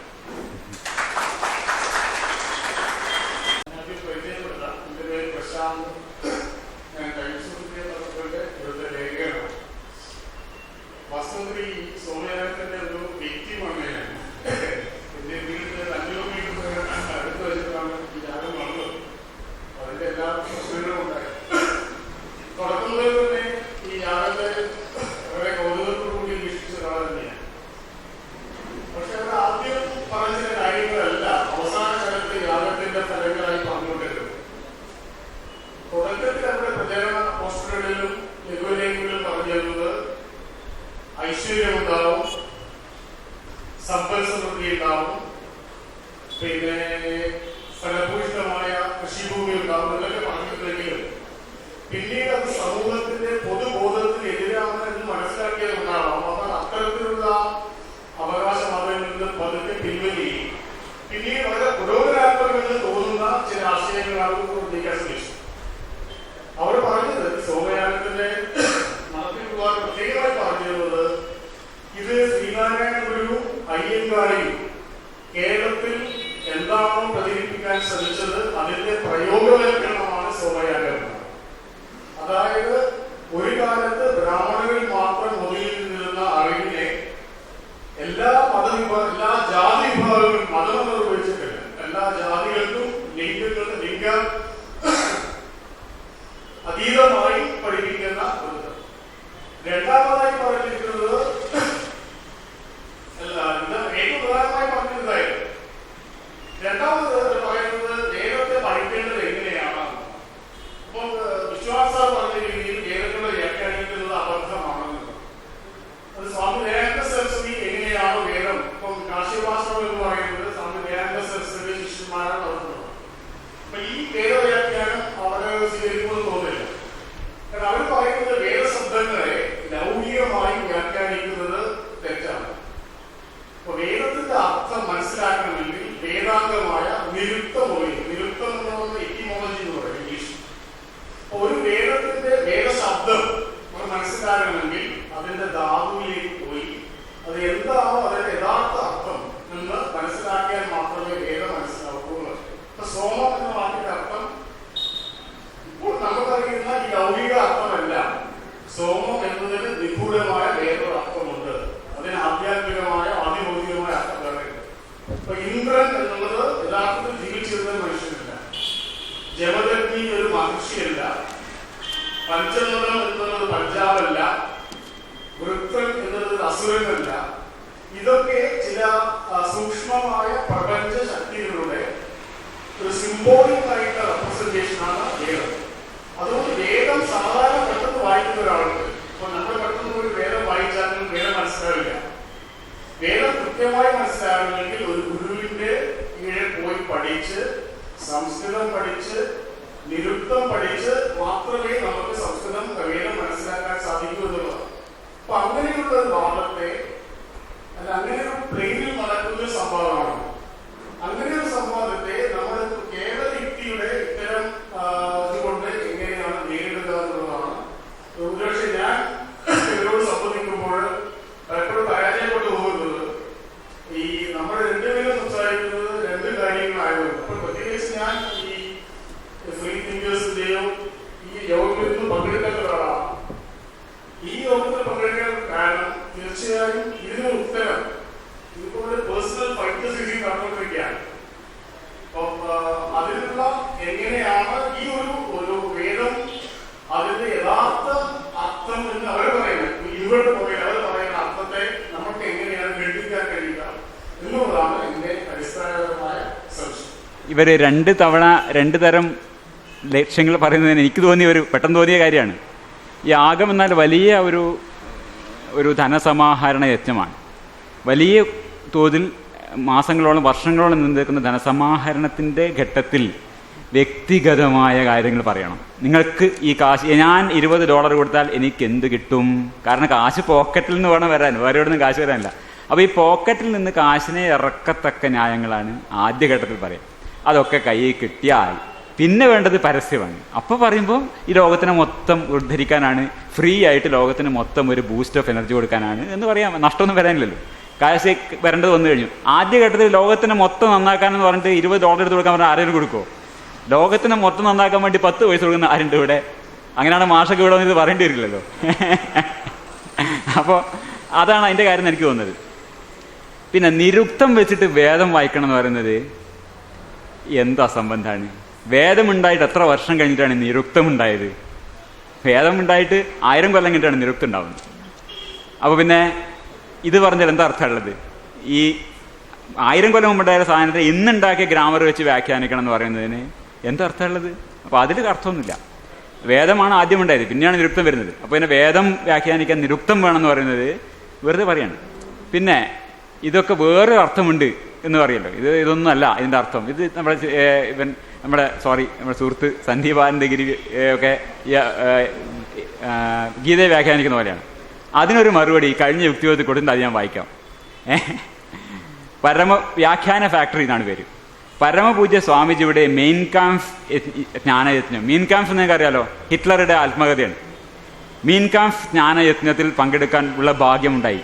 ഹിറ്റ്ലർ എന്ന സർവശക്തനായ പ്രപഞ്ചനാഥൻ നമ്മുടെ ഉള്ളിൽ ബോധസ്വരൂപനായി ഇരുന്ന് നമ്മോട് ഓരോരുത്തരോടും നടത്തുന്ന ആന്തരിക സംവാദമാണ് മെയിൻ കാംഫ് എന്ന് സ്വാമിജി ഭക്തരോട് പറഞ്ഞു. ഇതുപോലെയാണ് ഒരു സംഗതി വ്യാഖ്യാനിച്ച് നമുക്ക് എന്തു ആക്കാം. മെയിൻ ക്യാമ്പിനെ ചരിത്രപരമായും ഭാഷാപരമായും തത്വശാസ്ത്രപരമായും സമീപിക്കണമെന്ന് സ്വാമിജി പറയുകയുണ്ടായി. ചരിത്രപരമായോ ഭാഷാപരമായോ ഈ ഗ്രന്ഥം സമീപിക്കുന്നത് കൊണ്ട്, നമ്മൾ നേരത്തെ പറഞ്ഞല്ലോ യുക്തിചിന്ത കൊണ്ട് സമീപിക്കുന്നത് കൊണ്ട് നമുക്കോ സമൂഹത്തിനും എന്ത് പ്രയോജനം എന്ന് സ്വാമി ചോദിക്കുന്നു. ഹിറ്റ്ലർ എന്ന ചരിത്രപുരുഷൻ ജീവിച്ചിരുന്നു ഇല്ലയോ? അതാണ് നേരത്തെ പറഞ്ഞത്. ഇതൊന്നും സോമം എന്നാൽ സോമമല്ല എന്ന് പറഞ്ഞ പോലെയാണ്. ലക്ഷക്കണക്കിന് ജൂതരെ കൊന്നോ ഇല്ലയോ എന്നീ ചോദ്യങ്ങൾ അനാവശ്യ ചോദ്യങ്ങളാണ്. അത് ജനങ്ങളെ സമയം പാഴാക്കുകയാണ്. വാസ്തവത്തിൽ നമ്മൾ മെയിൻ ക്യാമ്പിനെ തത്വവിചാരം ചെയ്യുകയാണ് വേണ്ടതെന്നും അതിന് ജർമ്മൻ ഭാഷയിലുള്ള അഗാധ ജ്ഞാനം വേണമെന്നും ജർമ്മൻ നിരുക്തത്തിൽ നിന്ന് അർത്ഥം കണ്ടെത്തി വ്യാഖ്യാനിക്കണമെന്നും സ്വാമിജി പറഞ്ഞു. അല്ലാത്ത പക്ഷം യുക്തിവാദികളെ പോലെയുള്ള പൊട്ടന്മാർ ആനയെ കണ്ടതുപോലെയാവും മെയിൻ ക്യാമ്പിനെ വിലയിരുത്താൻ സാധിക്കുക എന്ന് സ്വാമിജി സദസ്സിനോട് പറഞ്ഞു. എന്നിട്ട് ഹിറ്റ്ലറുടെ വാക്കുകൾ എങ്ങനെ വ്യാഖ്യാനിക്കും? The personification of the devil as a symbol of all evil assumes the living shape of the Jew എന്ന് ഹിറ്റ്ലർ പറഞ്ഞാൽ ചെകുത്താന്റെ പ്രതിബിംബമായി നമ്മുടെ ഓരോരുത്തരുടെയും ഉള്ളിൽ ജീവിക്കുന്നവനാണ് ജൂതൻ എന്ന് നമ്മൾ മനസ്സിലാക്കിക്കൊള്ളണമെന്നാണ്. ഇത് ഒരു വ്യാഖ്യാന ഫാക്ടറി എന്ന് മാത്രമേ ഉള്ളൂ. Hence today I believe that I am acting in accordance with the will of the Almighty Creator. By defending myself against the Jew, I am fighting for the work of the Lord. Hitler. അതിനാൽ ഞാൻ ഇന്ന് സർവശക്തനായ സൃഷ്ടാവിന്റെ ഹിതത്തിനനുസരിച്ച് പ്രവർത്തിക്കുന്നു. ഞാൻ എന്നെ തന്നെ ജൂതത്വത്തിൽ നിന്ന് പ്രതിരോധിക്കുക വഴി ഞാൻ സൃഷ്ടാവിന്റെ പ്രവൃത്തിയുടെ ഭാഗമായിട്ടുള്ള യുദ്ധത്തിൽ ഏർപ്പെട്ടിരിക്കുന്നു. ഈ രീതിയിലാണ് ഇന്ന് നടക്കുന്ന വ്യാഖ്യാനങ്ങൾ. ഇതിനുള്ള മറുപടി എന്താ പറഞ്ഞാൽ, ഇത് ഈ 1975 ഈ സമയാഗമൊക്കെ ഉണ്ടായത് അതാണ് തുടങ്ങിയത്. ഫ്രിറ്റ്സ് സ്റ്റാൾ എന്ന് പറഞ്ഞ മനുഷ്യനാണ് ഇത് മുഴുവനും. അദ്ദേഹത്തിന് ഇവർക്ക് ആർക്കും ഒരു തർക്കമില്ലല്ലോ. അദ്ദേഹമാണല്ലോ ഇതൊക്കെ പഠിച്ചത്. മൂപ്പരെന്താണ് പറഞ്ഞത് അതേ ഞാനിവിടെ പറഞ്ഞിട്ടുള്ളൂ. അപ്പോൾ ഇത് ഇവർക്കറിയാത്ത ഈ സാധനം മുഴുവൻ ഉണ്ടാക്കിയെടുത്ത് ഇതിനെ മുഴുവൻ പഠിച്ച ഒരാൾ പറയുന്നത് അതാണ് നമുക്ക് സ്വീകാര്യം. കാരണം അവർക്കും സ്വീകാര്യനായ വ്യക്തിയാണ് ഫ്രിറ്റ്സ് സ്റ്റാൾ. ഇദ്ദേഹത്തിൻ്റെ ചരമ സംസ്കാരത്തിൽ അനുശോചിച്ചാൽ മാത്രം മതിയോ? ഇദ്ദേഹം പറഞ്ഞത് കേൾക്കണ്ടേ? അപ്പോൾ ഇതിനാണ് ഇതിൻ്റെ മറുപടി. ഇത് നിങ്ങളുടെ നിരുക്തവും നിങ്ങളുടെ ഈ വ്യാഖ്യാന ഫാക്ടറിയും അവിടെ വെക്ക് ചങ്ങാതി. ഇത് അറിയുന്നവർ വിവരമുള്ളവർ പഠിച്ച് പറഞ്ഞിട്ടുണ്ട്. അതാണ് എൻ്റെ സത്യം. നമുക്ക് പറയാം. അതെങ്ങനെയാണ് ഡിഫെൻഡ് ചെയ്യണമെന്ന് എൻ്റെ അഭിപ്രായം.